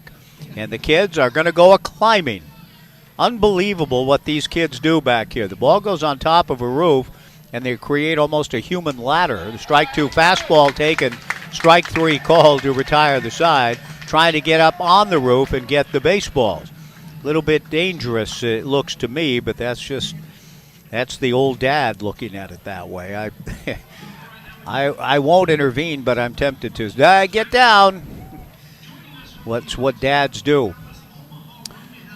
Good ball game. Another 1-2-3 inning for Joey Gartrell. Michael Splain will try to match that when we go to the bottom of the 5th. Yakima Valley and the Knights nothing. And the Pippins and Knights scoreless on 1240 Joe Radio. Does your financial advisor take the time to really listen to you? Is your financial strategy personalized for you and your family? Will your financial advisor be there as your life and financial situation change? Hi, I'm former Oregon State athlete Tim Ewis, your Corvallis Edward Jones financial advisor. When we work together, we'll focus on what's important to you. We'll use an established process to create a personalized financial strategy backed by the advice, tools, and resources to help you reach your goals. And we'll partner to help your strategy stay on track. Contact me today, 541-758-8245. Edward Jones, member SIPC. Take me out to Independent Auto Works. Take me out with the crowd. Buy me some peanuts or Cracker Jacks. Once I'm there, always wanna come back. Let me root for the home team. They always win, it's not a shame. For Volkswagen repair parts or just plain advice, make Independent Auto Works part of your game. Independent Auto Works, a proud sponsor of Knights, Mariners, and Beaver Baseball. If you feel you're overpaying on your taxes and you're not as profitable as you should be, you're not alone. At Tax and Wealth Management in Corvallis, they can help because that's what they do. They work with individuals and business owners to lower your taxes, increase your profit, and manage your cash flow. They provide bookkeeping and payroll services too. Give them a call at 541-753-4185. That's 753-4185. And get in the game. Tax and Wealth Management in Corvallis, your hometown tax team. And go Beavs. 1240 Joe Radio. Titus Dimitru leading things off in the bottom of the 5th inning. Swings at the first pitch from Michael Splain. A fly ball to center right at Hank Dunn. Hank makes the catch, one away. Ethan Lovelace, the batter. No score in the bottom of the fifth. Lovelace first ball swinging. Cues one slowly foul between Brooke Knight and Tyler Griggs. 0-1 to Ethan, who struck out in the third.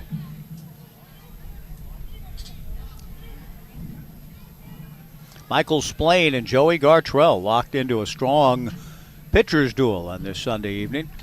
Fastball on the inside corner for a strike, and the count 0-2 to Lovelace.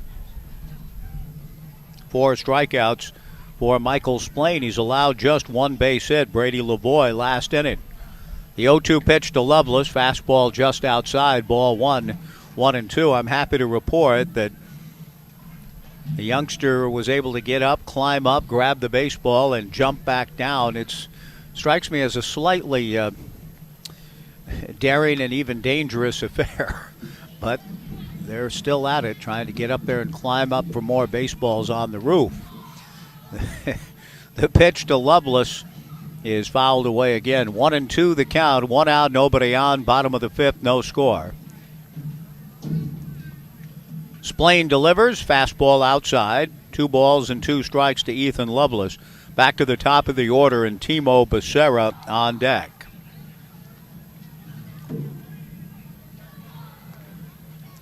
The 2-2 pitch on the way. Lovelace a chopper back at first, fielded by big Jackson Sorensen, who runs into the bag himself. 2 down. And that'll bring to the plate the leadoff hitter, Timo Becerra. Timo, a member of the Stanford Cardinal baseball program. Stanford, kind of a rough start. Yesterday, losing to Arkansas 17-2. And that would be an understatement of sorts about their start in the College World Series. Arkansas muscling up on the Cardinals 17-2. Ole Miss defeated Auburn yesterday 5-1 in Omaha. At the College World Series, that's the game the Beavers would have been in had they been able to find their way through the winner-take-all Super Regional on Monday. The pitch missing. 1 ball and 1 strike to Timo Becerra. Timo swings, a bouncer to short, picked up by Connor Corvallis, throws over to first, and that's quick work by Michael Splain of the Knights. Again in the fifth, they go in order. Brooke Knight is heading towards the home plate umpire, and a change is in the offing. The Knights are going to make a move as we go to the sixth. 5 solid innings performed by Joey Gartrell. Michael Splain has matched him, though, and at the end of 5, it's still the Knights nothing, the Pippins nothing on 1240 Joe Radio. Dave's Performance Hybrids is the Willamette Valley's Prius experts and your Toyota dealer alternative. Dave's is now offering hybrid battery warranty extension for every Prius. If your Prius has an original battery or was replaced somewhere else and has expired, invest in Dave's hybrid battery warranty extension before it fails and save 50% off the price of a 1 to 5 year warranty, including testing. Need an oil change? Get $20 off your next oil service at Dave's Performance Hybrids. Off I-5 and Highway 20 in Albany. Online at davesperformancehybrids.com. Planning an Oregon staycation this year? You'll find a great selection of warm weather shirts, sandals, hats, even summer suits and sport coats for those special events. We have it all at the Natty Dresser, from hats to shoes and everything in between. You'll find everything the well-dressed man needs by brands you trust. Our services include suit rentals, alterations, and custom made-to-measure shirts. The Natty Dresser, purveyors of quality menswear, now open Monday through Saturday in the heart of historic downtown Albany. Dress well, be confident, find success.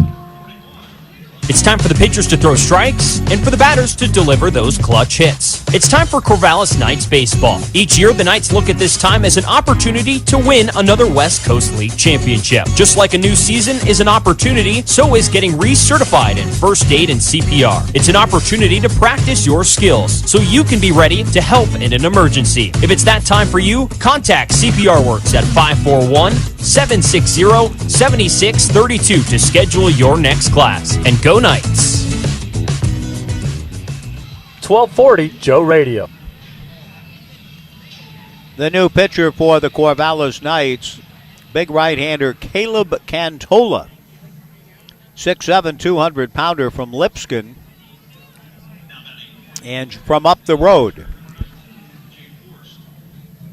in Monmouth. Caleb Cantola out of Central High School in Monmouth. Pitches at Lipscomb, a private Christian school in Nashville.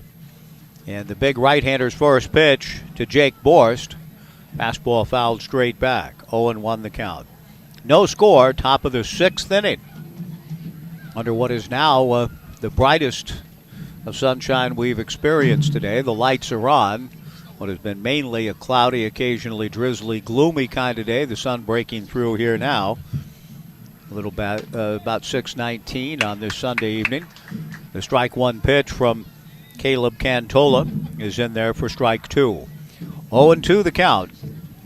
Top of the 6th inning. Cantola picking up for Joey Gartrell, who was outstanding.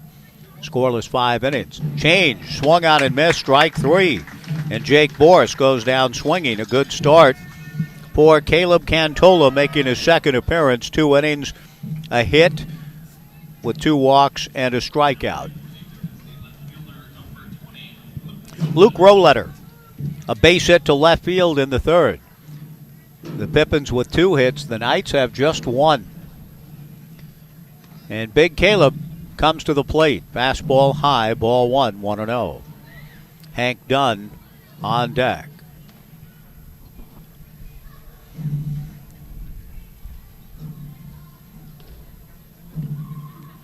Cantola ready and comes back with a 1-0 pitch. That's down and in for ball 2, 2-0. On this Father's Day earlier this morning, reading the San Jose Mercury News, they had a tremendous story on the Golden State Warriors winning their 4th championship in the last 8 years, taking care of the Boston Celtics in 6. Cantola's 2-0 pitch sails to the backstop. 3-0 the count. Gartrell did not walk anybody in his 5 innings. He struck out the last 2 batters that he faced in the 5th. 3 balls and no strikes to Luke Roletter, seeking to coax the first walk of the ball game from Knights pitching, with 1 out here in the top of the 6th inning of a scoreless affair. 3-0 pitch taken for ball 4 with the strike. Wasn't even exiting the box to run to first. Like, that's a ball? Well, okay. I mean, he knew it was a strike. Everybody in the ballpark did except one guy. And so it's a leadoff walk to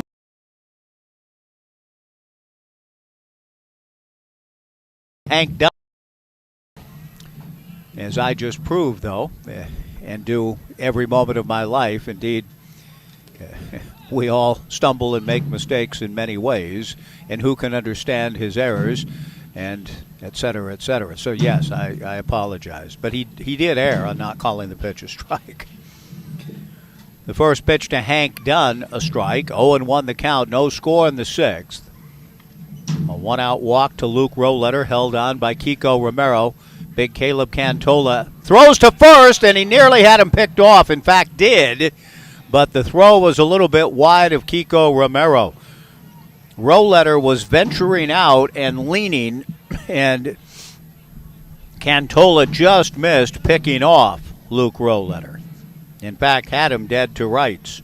Luke is 2 for 2 in stolen bases, and he has the look of a guy wanting to go 3 for 3, get into scoring position for Hank Dunn with 1 out. Cantola to the plate, fastball for a strike. A throw down to first from Jake Light.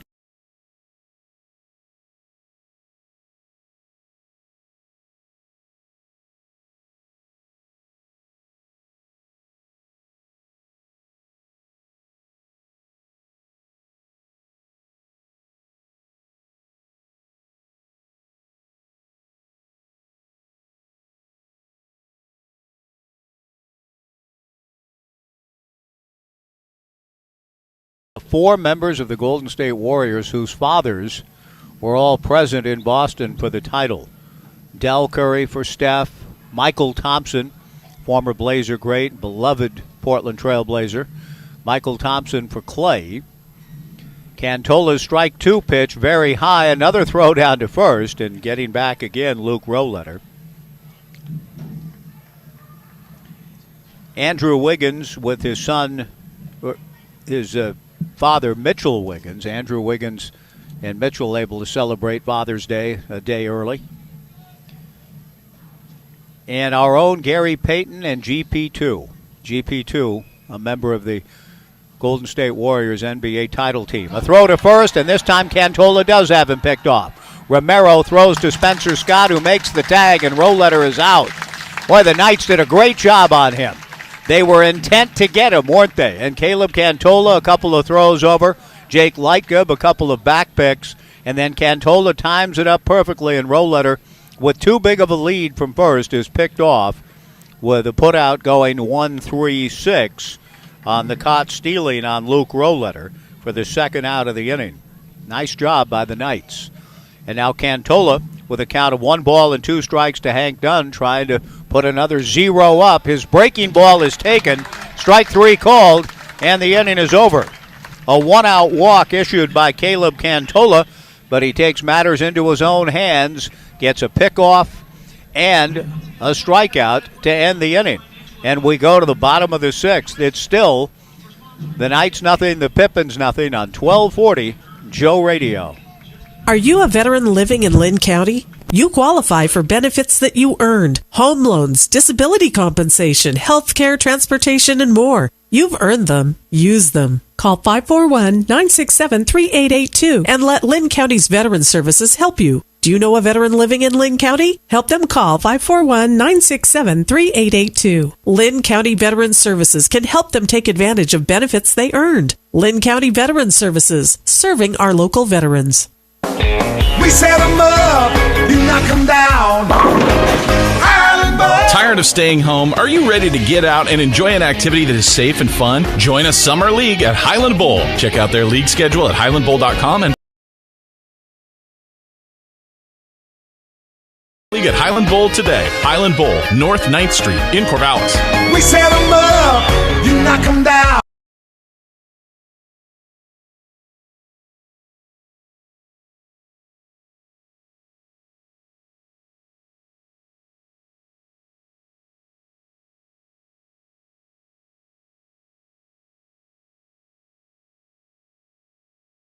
Suits, all customized to your taste. Thai Express is in Corvallis on 9th Street behind Little Caesars. They're open for dine-in or visit their drive-thru. Don't be shy. Give them a Thai. Thai Express, locally and veteran-owned. It's same, but different. 1240 Joe Radio. Spencer Scott takes a first pitch strike from the left-hander Michael Splain, who has held the Knights to no runs and 1 hit through 5. The 0-1 pitch pulled foul, and Spencer, down in the count 0-2, has grounded to second and walked. Spencer Scott, Kiko Romero, and Mason Lee in the bottom of the 6th inning. Splain back to the plate. The strike 2 pitch is grounded right through the box and into center field for a base hit. Both of the Knights' hits have been taken back up the middle. Brady Lavoie in the 4th, and now Spencer Scott here in the 6th, the only hit Splain has allowed. And that brings to the plate Kiko Romero, who has struck out and popped out to shallow right field. Spencer Scott, the runner at first for the Knights. Spencer is 5 for 5 in stolen bases. He draws a throw from Michael Splain and gets back. A leadoff single, and the Knights hope to do something with it. It's the 3rd time they've had their leadoff man on. The pitch to Romero, good cut, swings and fouls it back. No balls and 1 strike.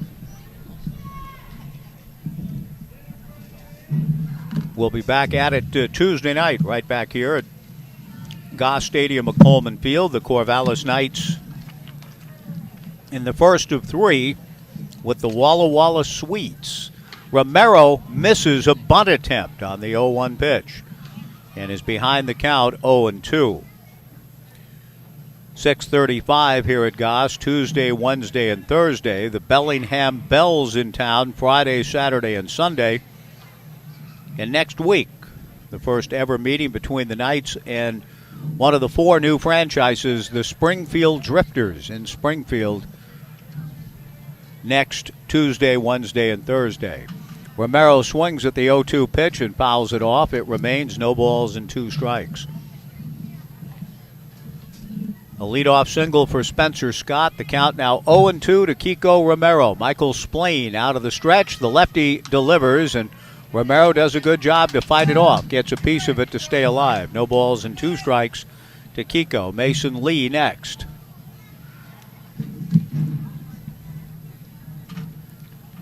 Michael Splain has pitched very well. There is no one throwing back of him. Spencer Scott goes. Romero hits one to left, and losing the ball in the sun, Luke Roletter. Dropped the ball into third base, goes Spencer Scott, and into second base, Kiko Romero. Luke Roletter ranging over to his left, saw the ball go directly into the path of the sun, and got a little bit of leather on it, but dropped it. And that's a tough scoring decision now in the McGrath family press box next door. It'll be an error, and I get it. And it's a 2-base error, sending Romero into second. But the ball clearly lost in the sun by Luke Roletter. And so the Knights with an excellent opportunity now to crack the goose egg up on the board. No score, bottom of the 6th, second and third. Nobody out. Mason Lee has walked and lined out a good running catch by Roletter in left field in the 4th when the sun was not problematic. It certainly is now. And he was not able to track that ball clearly to his left and dropped it. The first pitch to Mason Lee misses down and in, ball 1, 1-0. Spencer Scott at third, Kiko Romero at second. Splain's 1-0 pitch, pop foul towards the Omaha room. And this one will get between the room, off the roof, and down into Urchin Alley in front of Dixon Rec. 1 ball and 1 strike to Mason Lee. Bottom of the 6th, no score, but the Knights with an excellent chance to change that. And Coach Crustangel on his way out to the mound for a conversation with Splain. And again, I'm trying to see into the Pippins bullpen to see if there anybody up playing a game of catch. And the answer, I think, is no. So out to the mound goes Coach Crustangel with the Knights looking to get on the board. A couple of other Father's Day notes in baseball this Father's Day 2022. Well, in 64, we mentioned Jim Bunning throwing the perfect game with his wife Mary in the stands and daughter Barbara, 12 years of age, watching Dad throw the perfecto. 1 year later, that was at Shea Stadium, 1 year later against the New York Mets on Father's Day, Jim Maloney picked on the Mets and struck out 18 and had a no-hitter through 10. The blazing fastball to Maloney, 18 strikeouts through 10, gave up a home run, though, in the 11th. But 2 Father's Day in a row, the Mets struggled against Bunning and Maloney. The 1-1 pitch to the right-hand hitter Mason Lee swung on and missed. 1-2 the count. No score, bottom of the 6th, the infield halfway for the Yakima Valley Pippins with Spencer Scott at third, Kiko Romero at second. Mason Lee trying to get the Knights on the board. Splain kicks, delivers, chop foul. Past Brooke Knight down the third base side. It remains 1-2. Xander Darby next.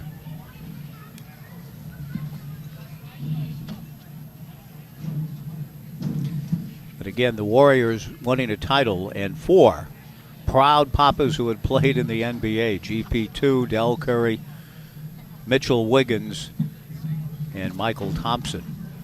The 1-2 pitch on the way is in the turf. Good block by Jake Borst. 2 balls and 2 strikes the count. Clay was born in Portland, grew up when his dad was working in radio in the Portland area after his NBA career with the Lakers. 2 balls, 2 strikes, 2 on, nobody out. The 2-2 pitch, again in the turf, and the count goes full to 3-2. Michael said his son Clay had a big game and a youth game in the Portland area, 30 points or something when he was 13, and on the way home, Michael said, "You're going to be in the Hall of Fame someday in the NBA." Michael may have prophesied. That may indeed come to pass for Clay. The 3-2 pitch swung on and fouled at the plate. Mason Lee stays alive, trying to get the Knights on the scoreboard. The darker side of the father-son relationship explored in the interesting film Fear Strikes Out. Anthony Perkins as Pearsall and Carl Malden as Jimmy's dad. The only problem with that movie is Jimmy said there was a lot of hogwash in it. He used a stronger word. The 3-2 pitch to Mason Lee, a chopper to the first baseman Sorensen, who was playing even with a bag, and he looks back. Spencer Scott takes it to the bag at first for the out. Xander Darby will be the batter. Darby has struck out and grounded to second. So the Knights with runners at second and third now and one out for Darby, trying to get on the board. No score here in the bottom of the sixth.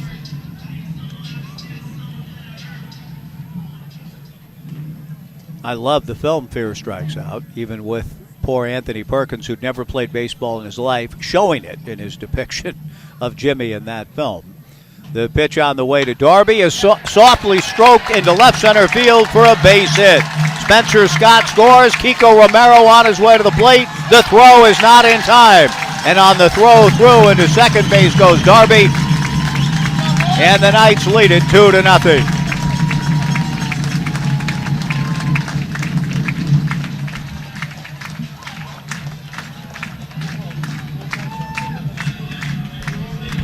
Nice job by Xander Darby. Just reached out and poked it into shallow left center field. Spencer Scott and Kiko Romero score. Brady Lavoie will be the hitter. A 2-run single for Xander Darby. And the Knights lead it 2-0. Brady Lavoie singled in his last at-bat. Looking for a run batted in here now to add to the Knights' lead. Michael Splain to the plate. Whacked down the right field line, a fair ball. And heading to the corner. Xander Darby scores. Lavoie digging to second. He will be held there. A double for Brady Lavoie. Darby scores. The Knights lead it 3-0.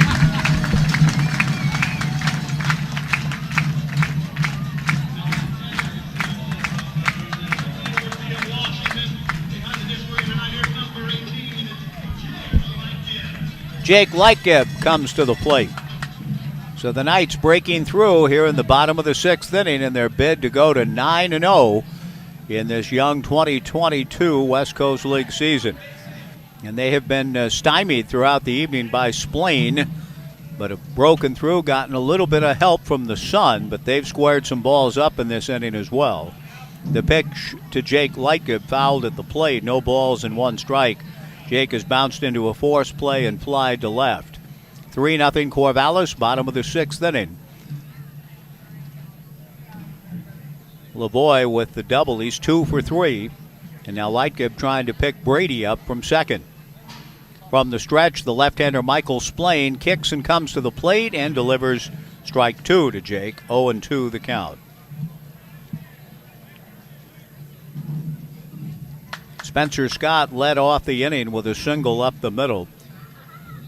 On a hit-and-run play, Scott going to left. Kiko Romero lofted a fly ball directly into the path of the sun. Luke Roletter dropped it for a two-base error. A 2-run single for Darby, a run-scoring double for Brady Lavoie. The Knights leading 3-0 and looking to add to it. Lightgib rolls one slowly foul up along third. The count remains no balls and 2 strikes to Jake Lightgib here in the bottom of the sixth inning. The Knights have scored 3. And as it continues to brighten up on this Sunday evening, the Knights with a commensurate sort of inning in that respect have broken through for 3 and looking for more. 0-2 the count. Titus Dumitru on deck. Michael Splain to the plate, and the strike 2 pitch is strike 3 called, much to the surprise and chagrin of Jake Lightgib, who turns somewhat in bewilderment and walks back to the dugout on the third base side.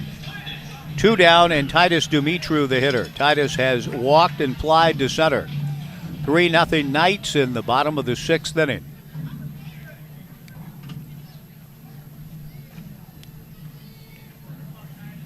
Michael Splain has gone all the way. There is a right-hander throwing in the bullpen back of him. So this is probably his last inning of work. But the events of this inning notwithstanding, Splain has pitched extremely well tonight. The left-hander glances back at Lavoie, comes to Dimitru and starts him with a strike. 0-1 the count.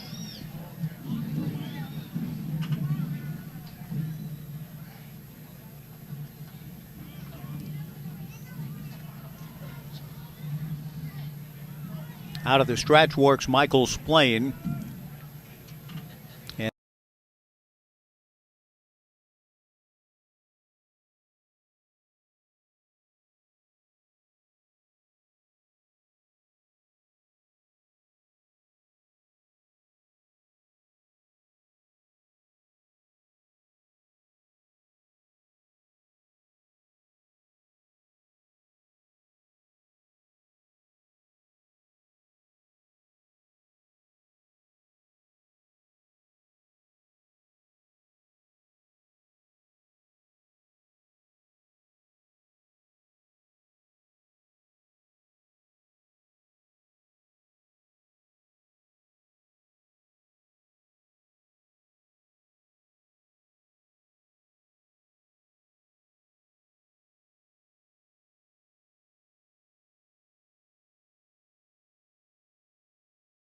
one pitch outside, ball 3.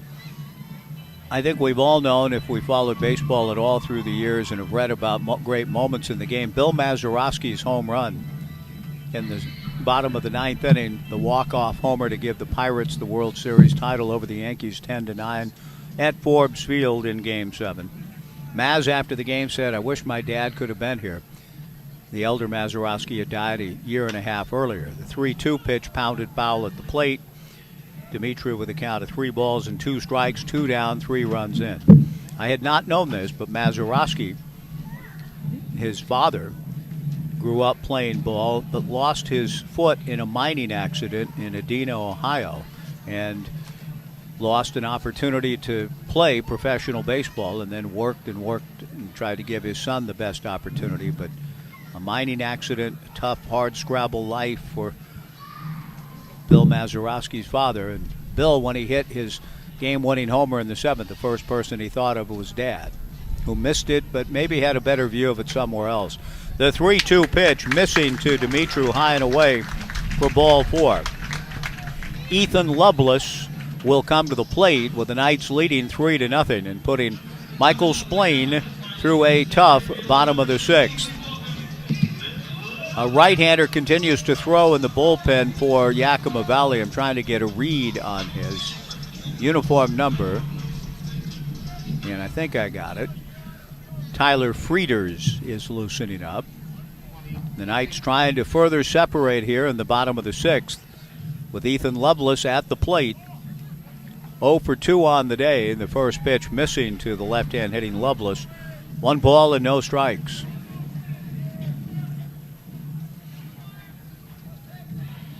The Knights opening the season with a sweep at Yakima Valley, went to Cowlitz and won 3. Have won the first 2 in this series here. And a 3-0 lead in the 6th in Game 3. Lovelace swings and pokes 1 foul down the third base side beyond Brook Knight and down the line. 1 ball and 1 strike.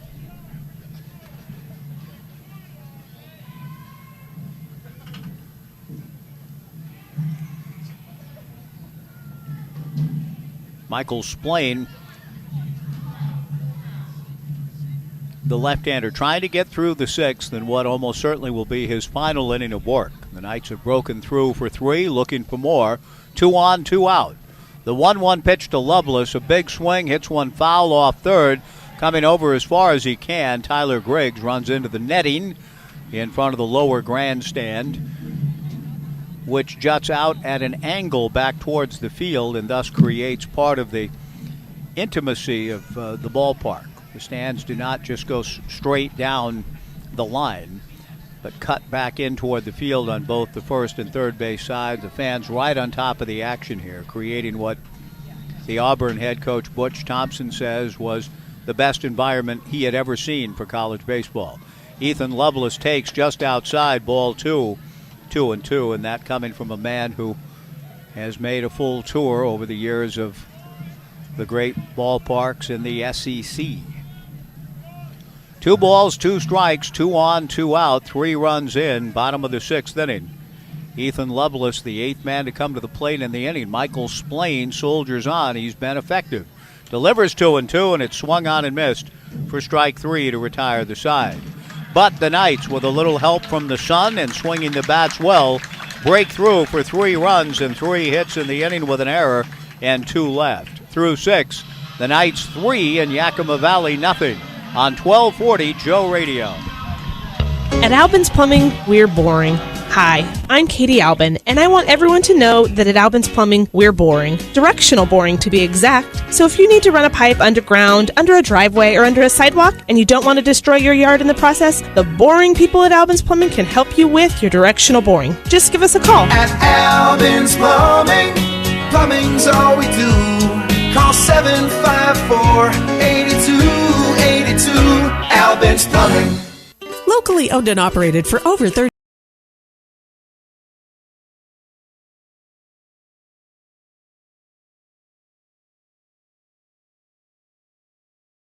remodeling project. Browse through their large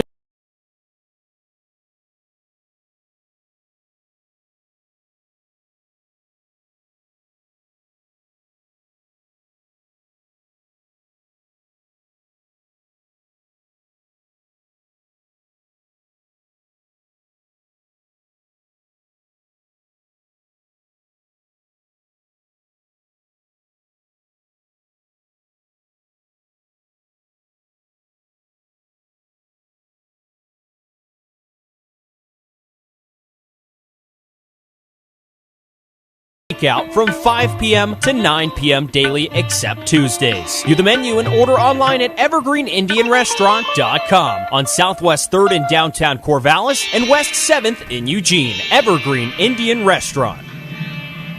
1240 Joe Radio. Through 6 innings at Goss Stadium of Coleman Field, the Corvallis Knights 3 runs, 4 hits, and no errors. Yakima Valley, no runs, 2 hits and 1 error.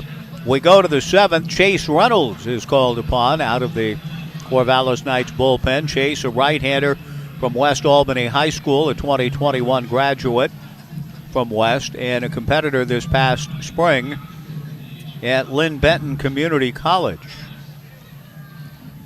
Reynolds did a nice job for Andy Peterson, as did Caden Siegel. Caden pitched and got the win last night. And now Chase Reynolds into the ball game tonight, inheriting a 3-run lead and ready to go to the right-hand hitting Connor Corvallis to lead things off for the Pippins. And the first pitch to Connor misses for ball 1. Corvallis has twice grounded out to Knights second baseman Mason Lee.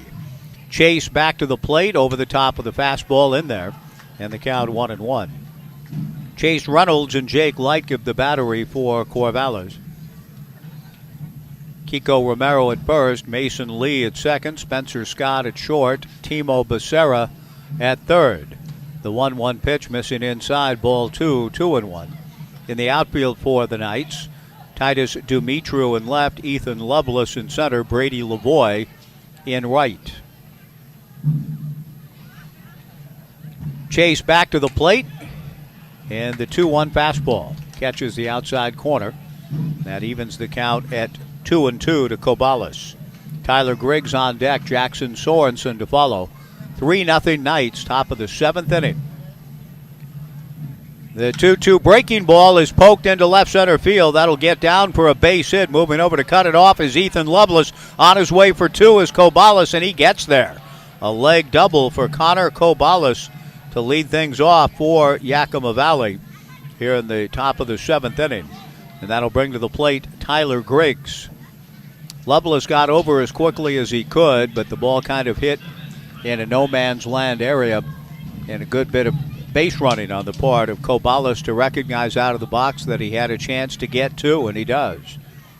Tyler Griggs, the batter, lined out, a spectacular catch by Mason Lee in the first, and then lined out to left field in the 4th. Chase Reynolds works from the stretch. The right-hander delivers, and the slider is in there for a strike. 0-1 the count. Reynolds has worked 3 innings, is making his second appearance, picked up a save, no hits and no walks, no strikeouts. Has given up a double to lead things off here in the 7th, and now ready to come back to Tyler Griggs and misses away. 1-1 the count. Jackson Sorensen on deck. The Knights breaking through for 3 in the bottom of the 6th inning. But Yakima Valley trying to show some life and come right back and at least get something on the board here. A leadoff double to that end, helpful. Connor Corvallis gets his lead from second. And the pitch to Reynolds misses for ball 2, 2-1 to Griggs. 2 balls and 1 strike the count before a good Father's Day Sunday early evening crowd here at the ballpark. No game tomorrow, and then 6 more on the homestand beginning next Tuesday. Walla Walla and Bellingham in for 3 each. The pitch to Griggs rolled foul in front of the Pippins dugout on the first base side. It remains 2 balls and 2 strikes to Tyler. Jackson Sorensen on deck. Spencer Scott conversing with Connor Corvallis, the 2 outstanding shortstops. West Coast Conference competitors. Spencer on the bluff, Connor with Gonzaga. Comparing notes as Corvallis gets his lead. Reynolds' 2-2 fastball misses down and in. The count goes full to 3-2.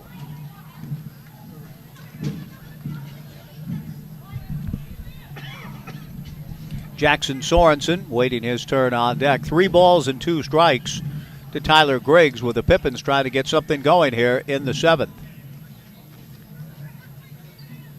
Chase Reynolds from the stretch, and the right-hander's 3-2 pitch is ball 4, and that certainly gives the Pippins some life.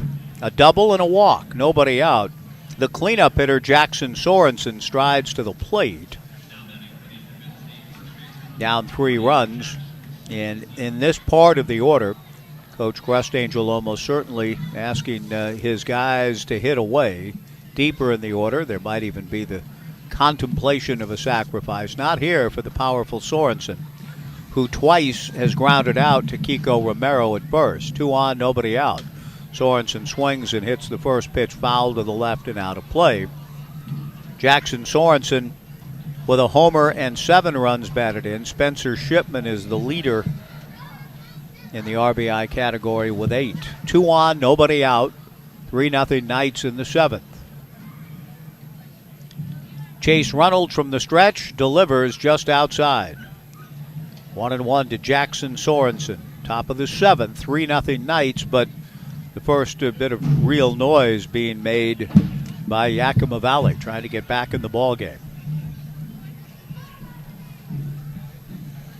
And Bo Kearns, the pitching coach for the Knights, asking for time, recognizing that Chase has not come out of the gate necessarily looking the way he had hoped, giving up the leadoff double, following that up with a walk, and is now 1-1 on Jackson Sorensen.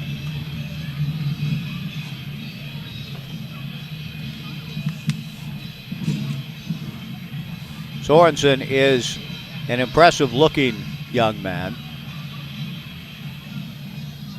Big left-handed hitter. Standing in, 6'4", 210. Out of Idaho Falls, and he too competes at Gonzaga. Bo Kearns has had his say and now heads back into the dugout. Chase Reynolds would love to get a ground ball here and get himself nearly out of matters by throwing a double play. The Knights' defense has been tremendous all year and again tonight.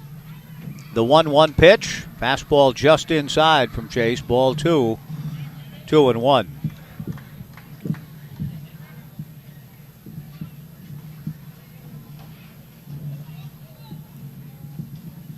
Two balls and 1 strike with 2 on and nobody out.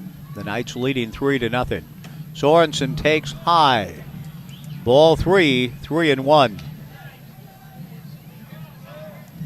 The left-hand hitting Seth Ryberg on deck, and I imagine that the start to the inning and Bo Kearns' visit all intended to give the bullpen a little time to perhaps get ready to come in here in this 7th inning if Reynolds is not able to get an out here soon. Sorensen gets under the 3-1 pitch, a high fly to right field. The wind helping keep it into the ballpark. Moving into foul territory is Brady Lavoie to make the catch. Tagging up at second and going to third is Connor Corvallis. Jackson Sorensen, in baseball parlance, just missed it. He got under it, rocked a high fly to right, and an out is recorded. But that's going to be the only out that Chase Reynolds is going to get. We have a pitching change coming with Brook Knight on his way out to expedite the change. All pitching changes for the Corvallis Knights.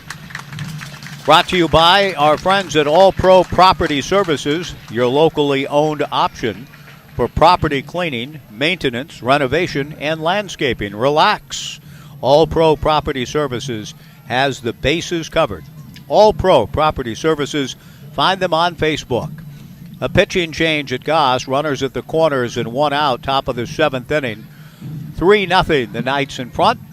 We'll have a new pitcher ready to go to Seth Ryberg when we return after this 90-second pitching change break on 1240 Joe Radio. I just got home from a fishing trip to find that we had a new patio with pavers and everything. I told my wife I didn't want to do it. So she went ahead, put the plans together, and went to Philomath Rental, where she got all the tools she needed, and they showed her how to use the equipment. The patio looks great. Now she's planning more projects. Thank you, Philomath Rental. Philomath Rental, next to Landmark Realty, 1.5 miles west of the Sunset Shopping Center. For tools and equipment for home, farm, and business, check out Philomath Rental. Dave's Performance Hybrids is the Willamette Valley's Prius experts and your Toyota dealer alternative. Dave's is now offering hybrid battery warranty extension for every Prius. If your Prius has an original battery or was replaced somewhere else and has expired, invest in Dave's hybrid battery warranty extension before it fails and save 50% off the price of a 1 to 5 year warranty, including testing. Need an oil change? Get $20 off your next oil service at Dave's Performance Hybrids. Off I-5 and Highway 20 in Albany. Online at davesperformancehybrids.com. This is Mike Parker for Even Flow Plumbing, your trusted award-winning plumber for the Mid-Valley. Even Flow specializes in complete plumbing and drain cleaning solutions for residential and commercial jobs. They treat your home like it's their home, and their flat rate pricing means no surprises at the end of the job.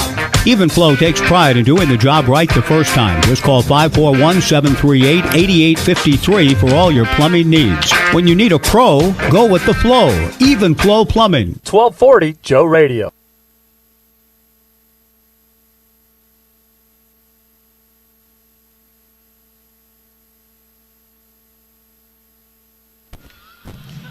Left-hander Will Clark into the ball game with runners at first and third and one out. Will Clark has completed his warm-up tosses and inherits an interesting situation in his 4th appearance for the Knights. He's worked 3 innings, given up 4 hits, no runs, a walk, and 4 strikeouts. Will, a left-hander from Ben Ferrer country. Ben Ferrer had such a great year for the Beavers this past spring from Alpharetta, Georgia. Will Clark, Alpharetta, Georgia, left-hander delivers in a matchup situation here, first and third, with the left hand hitting Seth Ryberg at the plate. 3-0 Knights. The first pitch to Ryberg, a strike. 0-1 the count. Will comes set and comes back to the plate. The strike one pitch, a line drive to left field, coming in a hurry, diving, making the catch in left is Dimitru. Tremendous catch, tagging up and coming in to score is Connor Corvallis. And on the scoreboard, the Yakima Valley Pippins, but a tremendous diving grab by Dimitru, who came up throwing, not in time to get Corvallis. But it is an out. And a nice job by left-hander Will Clark to produce the out. 2 down. Holding at first base is Tyler Griggs. An RBI on the sacrifice fly for Seth Ryberg. 3-1, the Knights in front. Jake Leitke about to confer with his new battery mate, the left-hander Will Clark. Will began his career at St. Louis University. A graduate in high school from Alpharetta, Georgia. And that's a city I'd never heard of until we saw Ben Ferrer make his way from USC Upstate, coming from Alpharetta, Georgia, and transferring in from USC Upstate and having a tremendous year for the Beavers this past spring. The Knights appeal at third base that Connor Corvallis had left early on the tag on the line drive that Titus Dumitru caught, and the safe sign given. So the Knights appeal, but in vain. And now the hitter is Aiden Van Rumsen with the Knights lead trimmed to 3-1. Van Rumsen standing in, representing the tying run. Will Clark to the plate, a chopper to short, fielded by Scott. Underhands to Mason Lee for the force. A nice job by the Knights bullpen. Will Clark coming out to get 2 quick outs. A run does score on the sac fly. We go to the bottom of the 7th. The Knights 3, Yakima Valley 1 on 1240 Joe Radio. For Auto Glass Solutions, better call the Glass Man. Call 541-760-2277. Call the Glass Man. Need your auto glass repaired or replaced? Need to recalibrate your advanced car safety system? Don't call that 800 number. Call the Glass Man. For Auto Glass Solutions, better call the Glass Man. Call 541-760-2277. Call the Glass Man. When it's more than just your lawn, it deserves the Kubota Z400. Get a head-turning offer on class-leading speed, agility, simple deck height adjustments, and a quality cut. When you need comfort and performance, then you need the professional-grade Kubota Z400. Right now, get the Kubota Z400 mower for 0 down, 0% APR for 36 months. Now through June 30th. See us or go to KubotaUSA.com for full disclaimer. Your local Kubota dealer is Lynn Benton Tractor on Highway 99E in Tangent.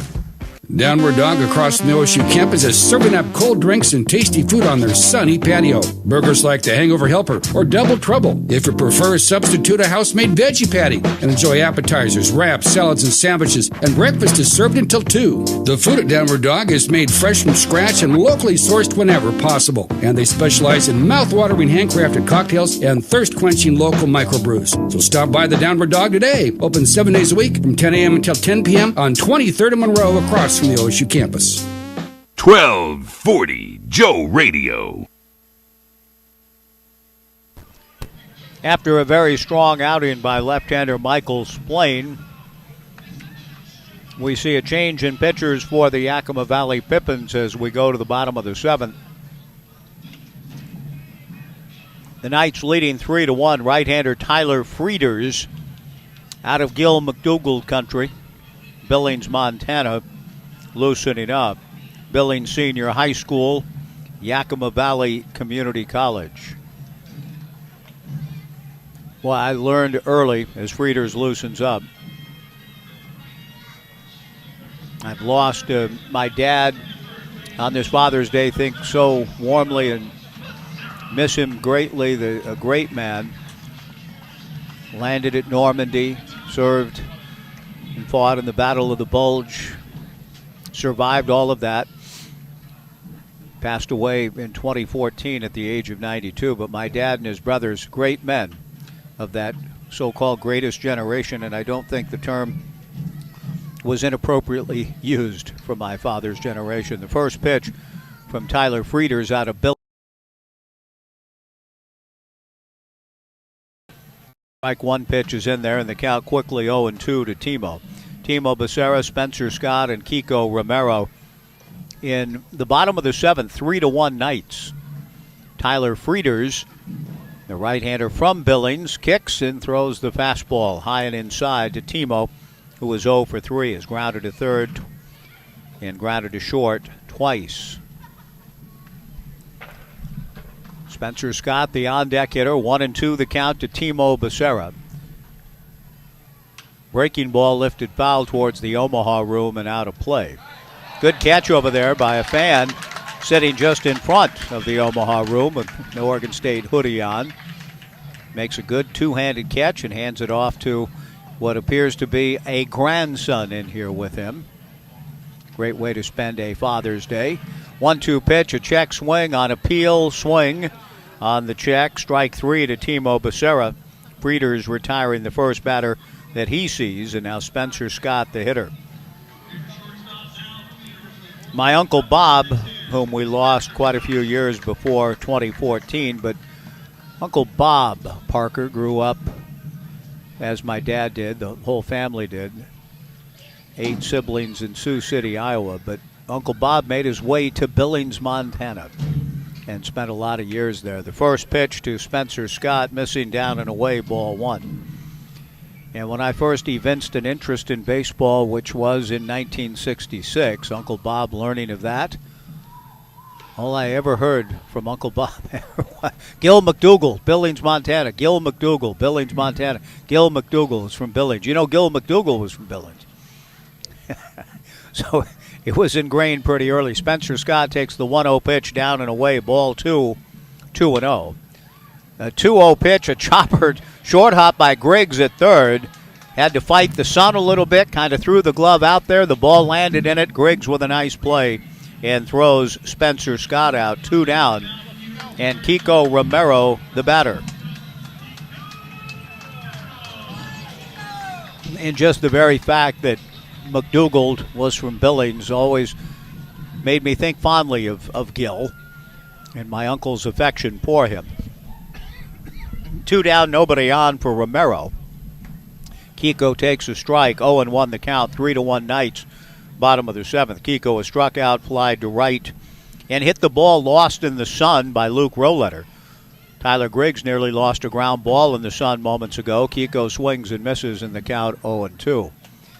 McDougal with not only famed for being from Billings, but also hit the line drive off of Herbie Score that changed the life and career of one of the brightest lights in the American League in the mid-50s when Herbie Score was hit by that scorching line drive off the bat of Gil McDougal directly in the eye on a shot back to the box, and Herbie was never quite the same again.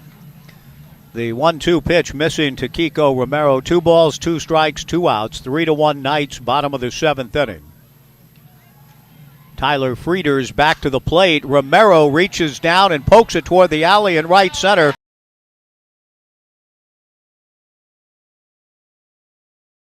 Down and got it. And hits a little golf shot in front of Spencer Chipman for a base hit into right field with 2 down. Bringing Mason Lee to the plate. Mason has walked, line to left, and grounded out to first. A 2-out single for Kiko Romero. And with the right-hander Tyler Frieders on there now, and the Knights leading 3-1, I suspect Kiko is going to look to take off. The pitch is outside, ball 1, 1-0. Romero, a good runner. Kiko had a stolen base in the Knights' victory against Yakima Valley here on Friday, 2 for 2 on the season. Would love to get into scoring position for Mason here with 2 down. 1 ball and no strikes. He bluffs, does Kiko. The 1-0 pitch, knee high on the corner. And the count is even, 1 ball and 1 strike to Mason. Very bright sun at the moment, particularly difficult on Luke Roletter out and left. Slight breezes blowing in that direction. The 1-1 pitch on the way, in there for a strike from Frieders. 2 balls and 1 strike the count. Tyler Frieders out of Billings and competes at Yakima Valley Community College. The right-hander picking up from Michael Splain, who was very effective. Comes with a breaking ball just inside, ball 2, 2-2. 3 runs and 4 hits allowed, 2 of the runs earned. 2-2 the count to Mason Lee. Kiko Romero at first, held on by Jackson Sorensen. The 2-2 pitch down and away from Frieders, ball 3, 3-2. Frieders pounds his glove a little bit in frustration after throwing the pitch. Looks like it might be a new glove for Frieders. Very bright, almost a bright orange look to it. Got to get some neat's foot oil and put it under the mattress, soak it a little bit. Remember those days fondly. The runner goes, the 3-2 pitch, pop foul off third. Tyler Griggs moving over in foul territory to backhand it. Good play by Tyler, running away from the plate to pull it in, and the Knights are done in the 7th. No runs, a hit, a man left. We go to the 8th. The Knights 3 and the Yakima Valley Pippins 1 on 1240 Joe Radio. Taste the incredible flavors of India at Evergreen Indian Restaurant. Enjoy delicious made-to-order Indian cuisine using traditional recipes and fresh ingredients, including a variety of entrees and tandoori specials. Evergreen Indian Restaurant is open for takeout orders from 11:30 to 2:30 p.m. and open for dine-in and takeout from 5 p.m. to 9 p.m. daily except Tuesdays. View the menu and order online at evergreenindianrestaurant.com on Southwest 3rd in downtown Corvallis and West 7th in Eugene. Evergreen Indian Restaurant. When you think of Albin's, you think plumbing. And when you think of plumbing, you think water. Hi, this is Katie Albin. Some plumbing projects don't have anything to do with water. At Albin's Plumbing, we also work with natural gas and propane lines. So if you need a gas line for home heating, cooking, or for a gas water heater, give us a call. At Albin's Plumbing, plumbing's all we do. Call 754-8282, Albin's Plumbing. Does your financial advisor take the time to really listen to you? Is your financial strategy personalized for you and your family? Will your financial advisor be there as your life and financial situation change? Hi, I'm former Oregon State athlete Tim Ewis, your Corvallis Edward Jones financial advisor. When we work together, we'll focus on what's important to you. We'll use an established process to create a personalized financial strategy backed by the advice, tools, and resources to help you reach your goals. And we'll partner to help your strategy stay on track. Contact me today, 541-758-8245. Edward Jones, member SIPC. 1240 Joe Radio. The voice of Tim Ewis, our good friend, who's here with his family tonight. I saw his dad, Paul, wandering around as well. It's a family affair for tonight's game, presented by Tim Ewis, your Corvallis Edward Jones financial advisor. You just heard his voice and appreciate his support of all things here in the Mid-Valley and his support of the Knights specifically tonight. Spencer Shipman has taken the first 2 pitches from Will Clark out of the zone to open the 8th. The 2-0 pitch, fastball swung on and missed, and the count 2-1. The Knights leading Yakima Valley 3-1 in the top of the 8th inning. Spencer Shipman, Jake Borst, and Luke Roletter, the scheduled hitters against Will Clark. The Knights have pitched very well again. The left-hander Clark to the plate, the 2-1 pitch sprayed foul to the right, past the Omaha room and out of play. Joey Gartrell, Caleb Cantola, Chase Reynolds, and now Will Clark have combined on a 1-run, 3-hit affair. The Knights with a 3-1 lead in the 8th. 1,318, the attendance for this Father's Day affair. The pitch on the way, that was coming right here, but the netting protected yours truly from having to make a play. But otherwise, that foul ball would have come right back to our vantage point, adjacent to the McGrath family press box. 2 balls and 2 strikes to Spencer Shipman. Clark delivers a ground ball to third. Timo Becerra looks it in and throws across to Kiko Romero, 1 away. Jake Borst to the plate. Borst, the right-hand hitting catcher, has popped to second and struck out.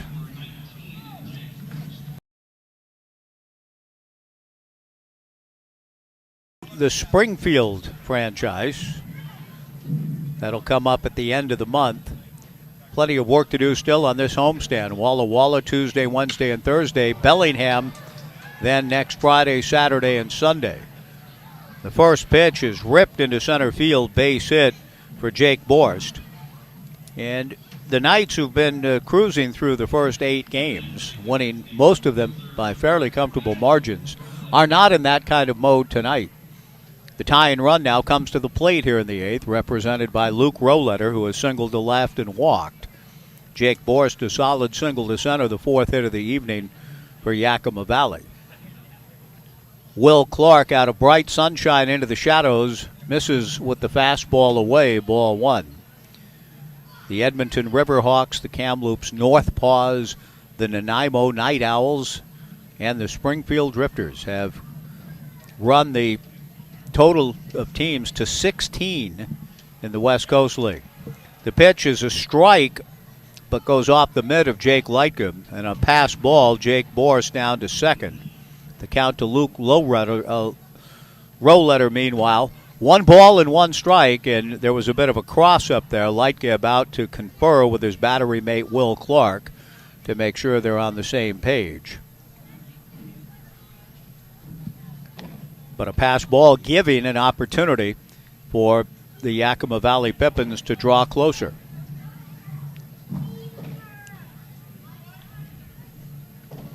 It is really good news that the Canadian franchises are back involved after no West Coast League season in 20 and none of the Canadian teams participating last year. We're getting closer to the full vision of the West Coast League under Commissioner Rob Nyer and adding franchises, and it's a very robust and healthy league, and the Knights themselves will have a trip to beautiful Edmonton, Alberta later this summer.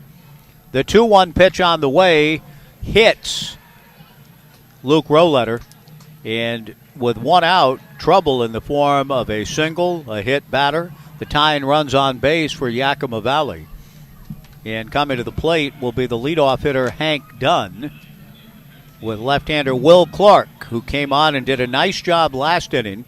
He faced 2 batters and retired both of them after getting an out to open this top of the 8th inning on this blustery affair here at Goss Stadium at Coleman Field. Clark has allowed a base hit. He's hit Roletter and now has to deal with Hank Dunn. We can only assume activity in the Corvallis Knights bullpen back of Clark. We may have a pinch hitter here for Roletter, and I believe we do.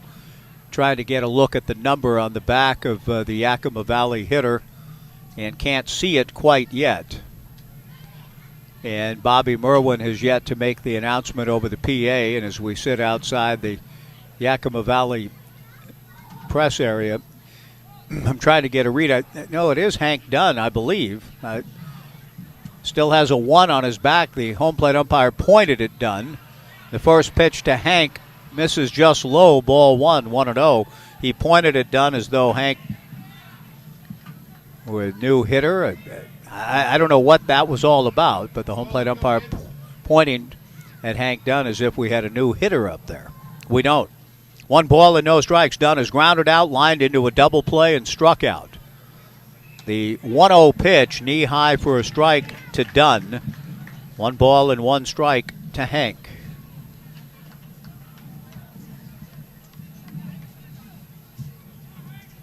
Hank Dunn, like Frieders, from the state of Montana. He's from Eureka, Montana, a Gonzaga commit. Also has just competed at Yakima Valley College. The 1-1 pitch down and in. Ball 2, 2-1. Will Clark working on Hank Dunn with 2 on and 1 out. The Knights leading 3-1. And Yakima Valley with some legitimate pressure on the Knights here late. Picked up a run last inning. Have 2 on and 1 out here in the 8th. Out of the stretch works Will Clark. The left-hander back to the plate, and that misses up and in. Pouncing out it is Jake Lightcomb. That pitch nearly hit Dunn. Connor Corvallis on deck. The count has gone to 3-1.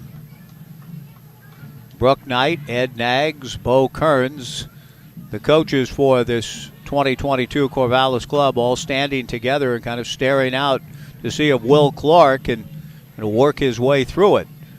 Been a tough inning for the left-hander. Will ready, and the 3-1 pitch loads him up, ball 4. And we've yet to see a visit.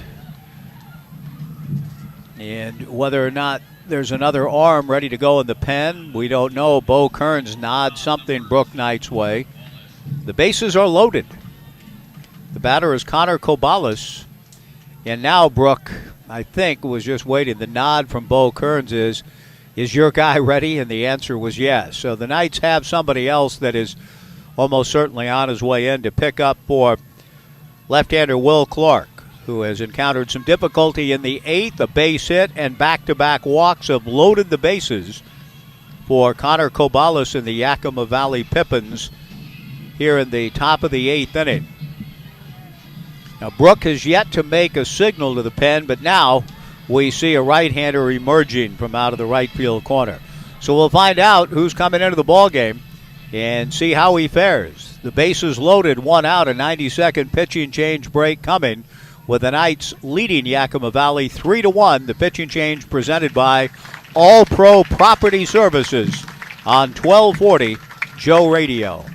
Are you a veteran living in Lynn County? You qualify for benefits that you earned. Home loans, disability compensation, health care, transportation, and more. You've earned them. Use them. Call 541-967-3882 and let Lynn County's Veteran Services help you. Do you know a veteran living in Lynn County? Help them call 541-967-3882. Lynn County Veteran Services can help them take advantage of benefits they earned. Lynn County Veteran Services, serving our local veterans.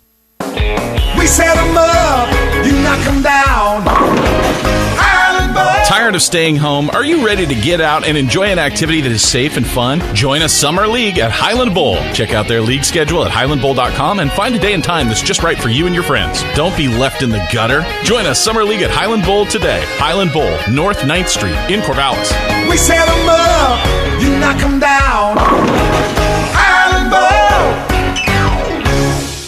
Planning an Oregon staycation this year? You'll find a great selection of warm weather shirts, sandals, hats, even summer suits and sport coats for those special events. We have it all at the Natty Dresser, from hats to shoes and everything in between. You'll find everything the well-dressed man needs by brands you trust. Our services include suit rentals, alterations, and custom made-to-measure shirts. The Natty Dresser, purveyors of quality menswear, now open Monday through Saturday in the heart of historic downtown Albany. Dress well, be confident, find success. 1240 Joe Radio. Right-hander Nathan DeShriver inherits this delicate situation. Bases loaded, 1 out. The Knights leading 3-1. DeShriver will face Connor Corvallis with the sacks full. Nathan gets the call out of the bullpen to try to throw a double play ball. DeShriver, 6'2", 195, getting ready to face his teammate, Connor Corvallis. Nathan, an outstanding young man. Good to see him back, help the Knights win the 2021 championship. And now Corvallis with the bases loaded and 1 out. Nathan DeShriver did not pitch this past spring at Gonzaga, so an important summer for him here. Summer of development and growth, and we've seen a lot of guys use these summers to springboard themselves into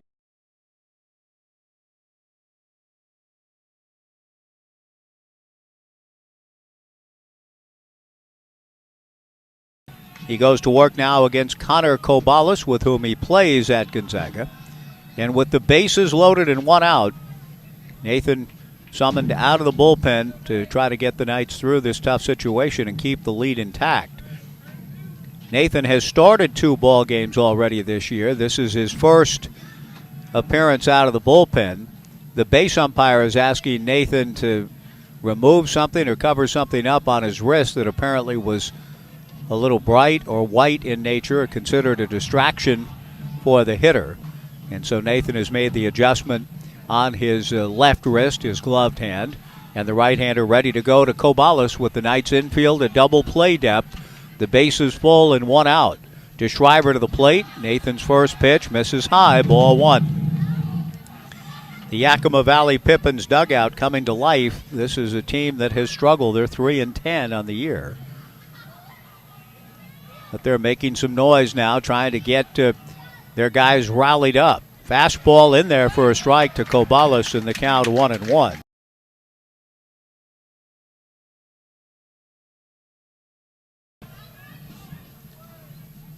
DeShriver's 3rd appearance this summer. And facing a good hitter in Corvallis, Tyler Griggs on deck. Bases full and 1 out. Nathan works out of the stretch, comes to the plate. Fastball on the inside corner, strike 2. Pretty good arm side run on the pitch. It ended up appearing to be caught out of the zone, but may have indeed crossed the plate, still in it. And so DeShriver ahead of Corvallis, 1-2. Comes back to the plate. Breaking ball grounded slowly to Romero. He comes to the plate looking for the force and gets it. A one-hop throw caught by Jake Lightgeb. 2 down. Now, the third base coach, Crust Angel, is trying to say that the ball was being bobbled up against the chest. This call better not go that way. Brooke Knight will not be pleased if it does, I guarantee it. Now, I can't see from here what Crust Angel claimed to see, and that is that the one-hop throw caught by Lightgeb, that he was cradling the ball against his chest protector, and that the ball hit the chest protector first, and then he kind of trapped it after the fact, and that would not constitute an out if so, or that he was bobbling the ball. The out stays in the books. Crust Angel can't believe it. The bases remain loaded with 2 down. Kiko Romero made a good decision. His only play was the one he made. A ground ball slowly wide of first, and he's able to get the force at the plate on Jake Borst.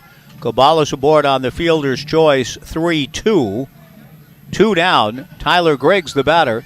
Coach Crust Angel not giving up the argument yet, but the umpires have already gotten together and talked about it, and the out is in the books, much to the consternation of Coach Crust Angel, who heads back to his post at third.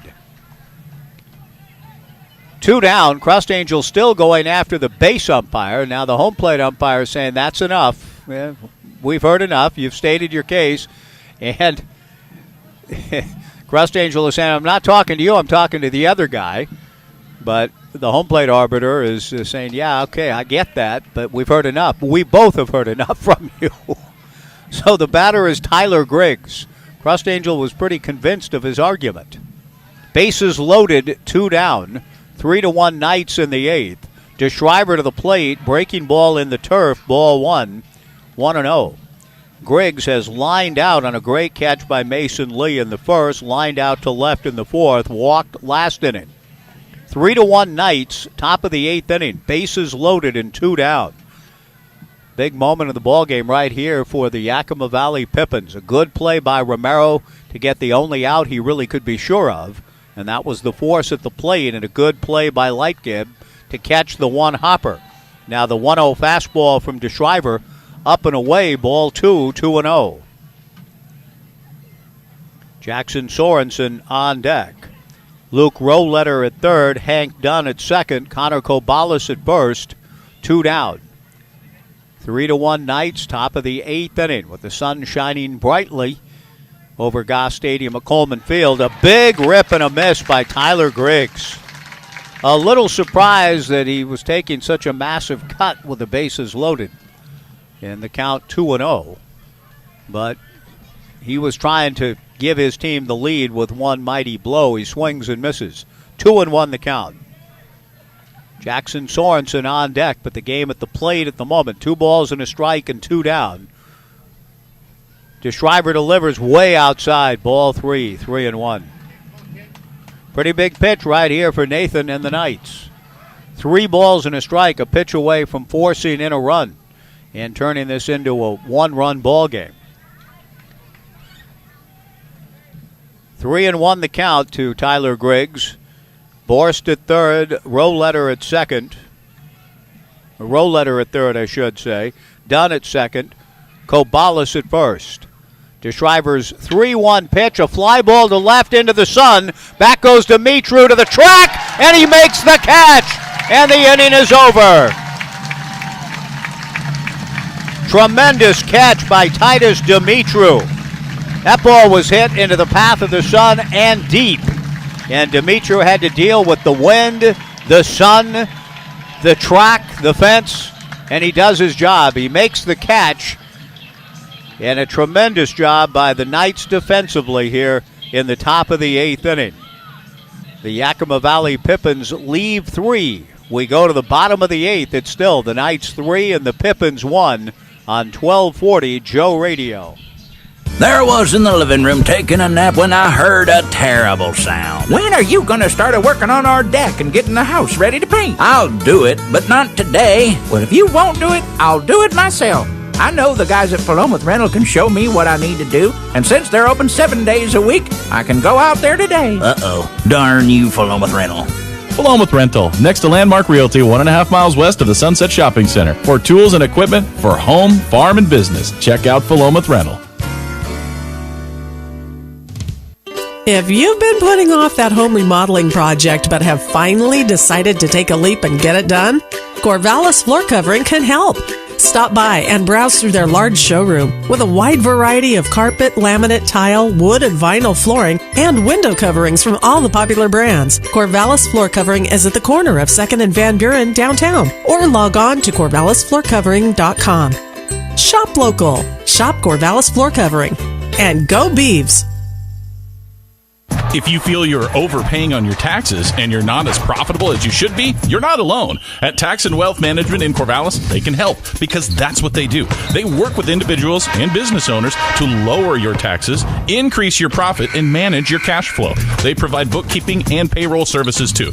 Give them a call at 541-753-4185. That's 753-4185. And get in the game. Tax and Wealth Management in Corvallis, your hometown tax team. And go Beavs.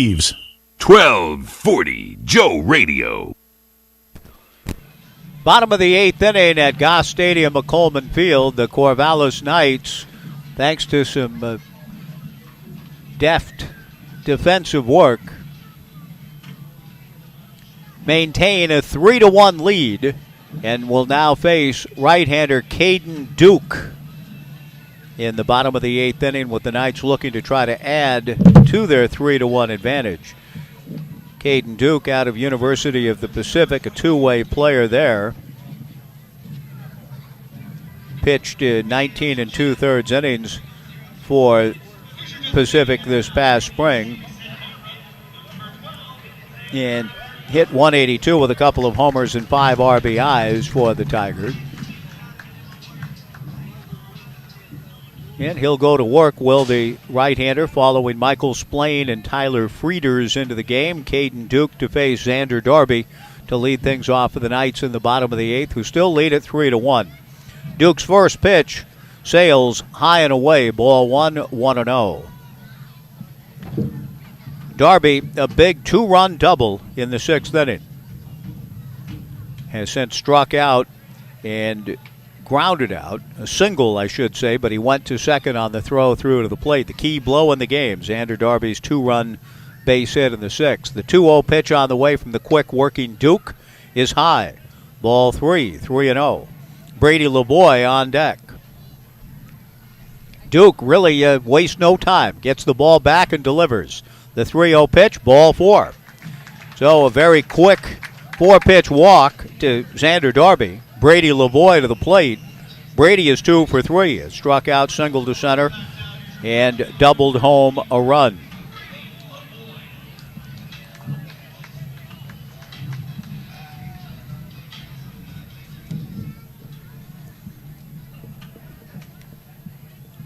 We'll see now if Coach Knight might be thinking in terms of a bit of insurance and ask LeBoy to bunt.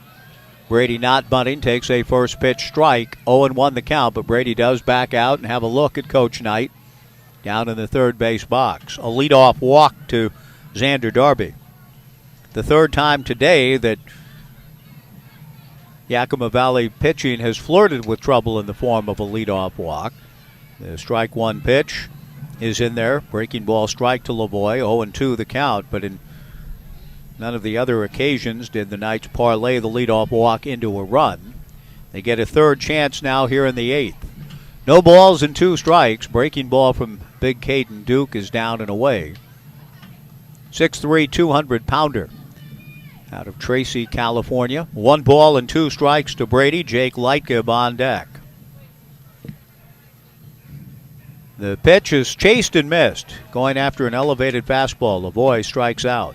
Jake Lightgib will come to the plate, or will he? We might see a hitter. Brooke Knight is calling upon a hitter, and I think it's going to be a pinch hitter. I think it's Eli Kennel, perhaps, and it is. So a pinch hitter for the Corvallis Knights. Eli Kennel will hit for Jake Lightgeb, the left-handed hitter who is off to a tremendous start. And he has a nice rooting section here at the ballpark. Eli, my pregame show guest yesterday on, again, kind of a Father's Day look, talking about his father and the relationship with his dad.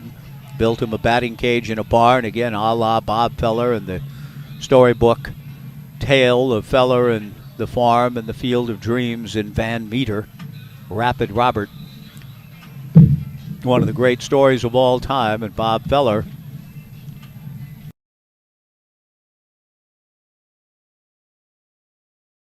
history.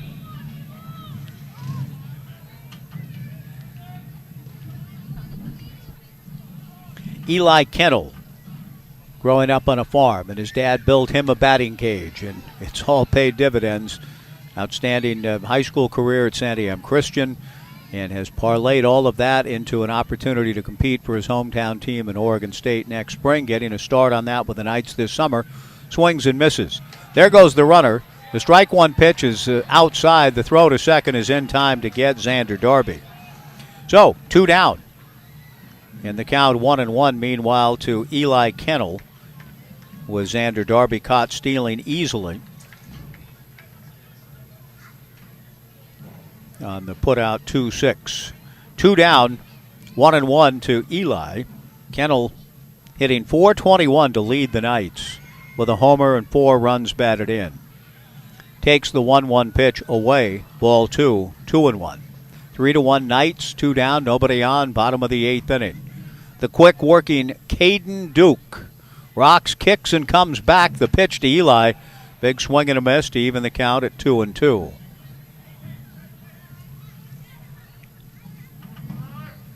No ball game tomorrow. Back at it here Tuesday at 6:35. The Knights hosting the Walla Walla Sweets. Duke's 2-2 pitch on the way to Eli. Hit foul off third, out of play.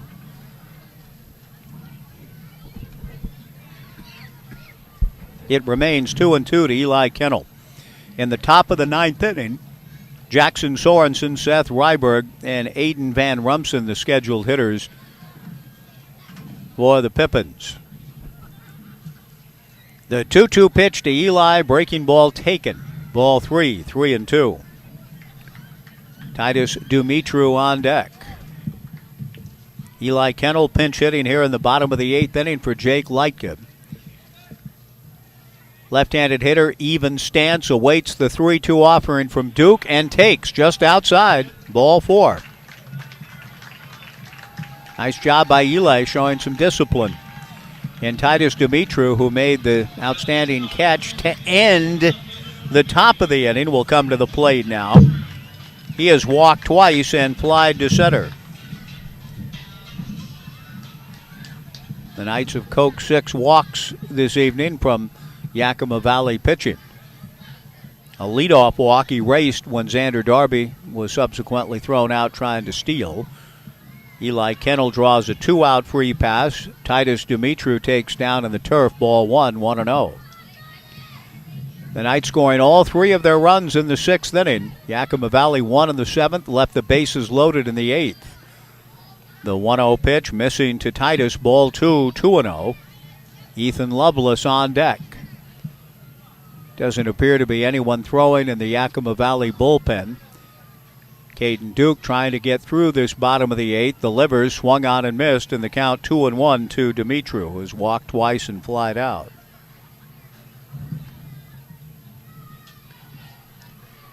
Bright sunlight again prevailing here on a cool Sunday evening. Breezes have been blowing out to left all evening long. Fastball down the middle for a strike, and the count 2-2.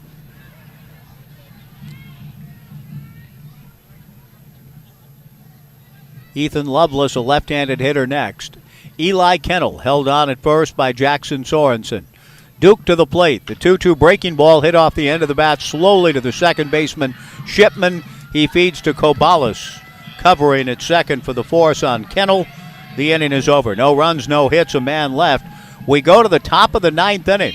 The Knights 3 and Yakima Valley 1 on 1240 Joe Radio.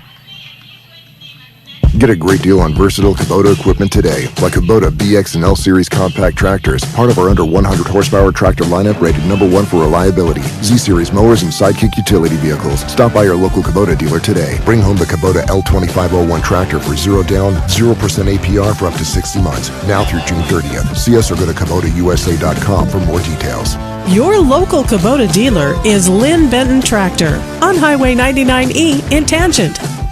Does your financial advisor take the time to really listen to you? Is your financial strategy personalized for you and your family? Will your financial advisor be there as your life and financial situation change? Hi, I'm former Oregon State athlete Tim Ewis, your Corvallis Edward Jones financial advisor. When we work together, we'll focus on what's important to you. We'll use an established process to create a personalized financial strategy backed by the advice, tools, and resources to help you reach your goals. And we'll partner to help your strategy stay on track. Contact me today, 541-758-8245. Edward Jones, member SIPC. For auto glass solutions, better call the Glass Man. Call 541-760-2277. Call the Glass Man. Need your auto glass repaired or replaced? Need to recalibrate your advanced car safety system? Don't call that 800 number. Call the Glass Man. For auto glass solutions, better call the Glass Man. Call 541-760-2277. Call the Glass Man. 1240 Joe Radio.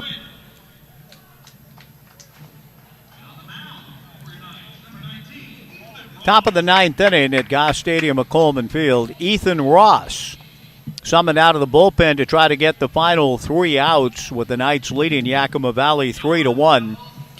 Jackson Sorensen, Seth Ryberg, both left-handed hitters, followed by Aiden Van Rumsen. So it looks as though the Knights like the matchup. Left on left with Ethan Ross getting the call. Ethan beginning his collegiate career at Washington State. 11 games with the Cougs between 20 and 21. Entered the portal and competed this past spring for San Jose State. 20 appearances, 14 starts, 61 strikeouts in 61 2/3 innings. Ethan Ross delivers, and the first pitch to Sorensen misses, ball 1. 3-1 Knights, top of the ninth inning. Ross back to the plate, the 1-0 pitch, a strike. The count 1-1.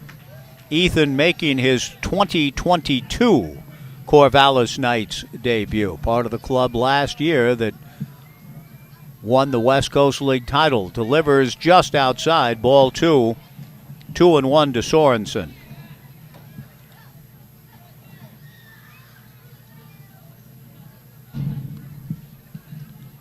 Ethan ready, the lefty back to the plate. Fastball lifted foul. Waldo Way area, and that evens the count at 2 balls and 2 strikes to Sorensen, who twice is grounded to first and fly to right. 3 runs, 5 hits for the Knights, a run, 4 hits for Yakima Valley. Ross back to the plate, breaking ball taken, strike 3 called, 1 away. Excellent pitch by Ethan Ross, and that hammer with the left-handed matchup appears to have been, at least in that occasion, a very good decision. Now Seth Ryberg, another left-handed hitter to the plate. Ryberg has an RBI, the lone one in this ball game for Yakima Valley. A sacrifice fly in the 7th inning.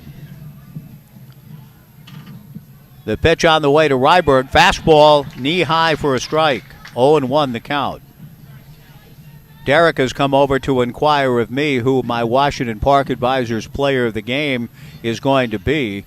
It was a fairly easy call last night with Caden Siegel. It's harder tonight. The strike 1 pitch, I mean, I could follow and just roll through and mention Joey Gartrell, but I kind of like there was some excellent defense at second base. Mason Lee, Spencer Scott, but you got to have runs to win if the Knights do win it. Here's the 1-1 fastball swung on and missed, and the count 1-2 to Seth Ryberg. So I'm being pinned down and forced to make a very difficult decision. The Knights have pitched well. Gartrell, Cantola, Reynolds, Clark, DeShriver. Now Ross trying to bring it home. 1-2, 1 out. Nobody on in the top of the ninth. The Knights leading 3-1. Ross trying to bear down and get the save. The left-hander kicks and comes with a 1-2 fastball just outside. Ball 2, 2-2. The Knights scored all 3 of their runs in the 6th inning. And I think because it was a 2-run single, which could indeed be the difference in the game, I'm going to go with Xander Darby, I believe, tonight is our player of the game. There's a good breaking ball in there for a strike. Strike 3 called, 2 down. And Aiden Van Rumsen representing the last hope in tonight's ball game for the Yakima Valley Pippin.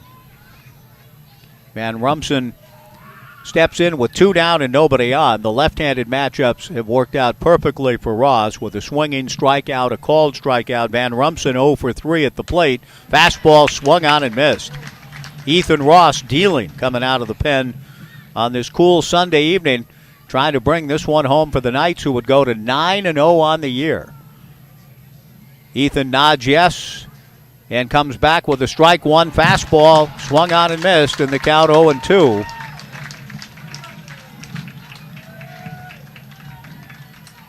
And the Pippins are down to their final strike. No balls, 2 strikes, 2 outs. And Ethan Ross looking to strike out the side and end it here. The lefty to the plate, and he does. The strike 2 pitch, swung on and missed. Strike 3. Brilliant performance by Ethan Ross out of the bullpen. He strikes out the side. He gets the save. The Knights get the win by a final score of 3-1. Sweep the series. They've swept all 3 of their series. 3 against Yakima Valley and Yakima. 3 against Cowlitz and Longview. And now the first 3 games of this homestand, again against the Pippins. They sweep the series. They win this ball game by a final score of 3-1. The Knights getting all 3 of their runs in the 6th inning. A 2-run single by Xander Darby and an RBI double for Brady Lavoie. And then excellent pitching from Joey Gartrell, Caleb Cantola, Chase Reynolds, Will Clark, Nathan DeShriver, and a flurry of beautiful pitches from left-hander Ethan Ross to end it. So the Corvallis Knights get the sweep. They're 9-0 on the year. We look forward to seeing you again Tuesday night when the Walla Walla Sweets come to town. We'll be on the air at 6:25, a 6:35 first pitch. The Knights in Walla Walla on Tuesday. Hope you enjoy your Monday off and Juneteenth and the celebration and recognition of a very important day, now a federal holiday. We hope that you've had a good Father's Day celebrating with your family. It's been a good one for yours truly. Thank you for tuning our way tonight, whether on the live stream or here on the radio. We appreciate you taking time to tune in. Again, our final score, the Corvallis Knights 3, the Yakima Valley Pippins 1. Happy Father's Day to all to whom it applies, and happy Juneteenth as well. We'll see you on Tuesday right back here on Lynn Benton Community College Scholarship Giveaway. That's coming up on Tuesday when we talk to you next. That'll do it for tonight. The Knights 3, the Pippins 1. See you Tuesday on 1240 Joe Radio. So long, everybody.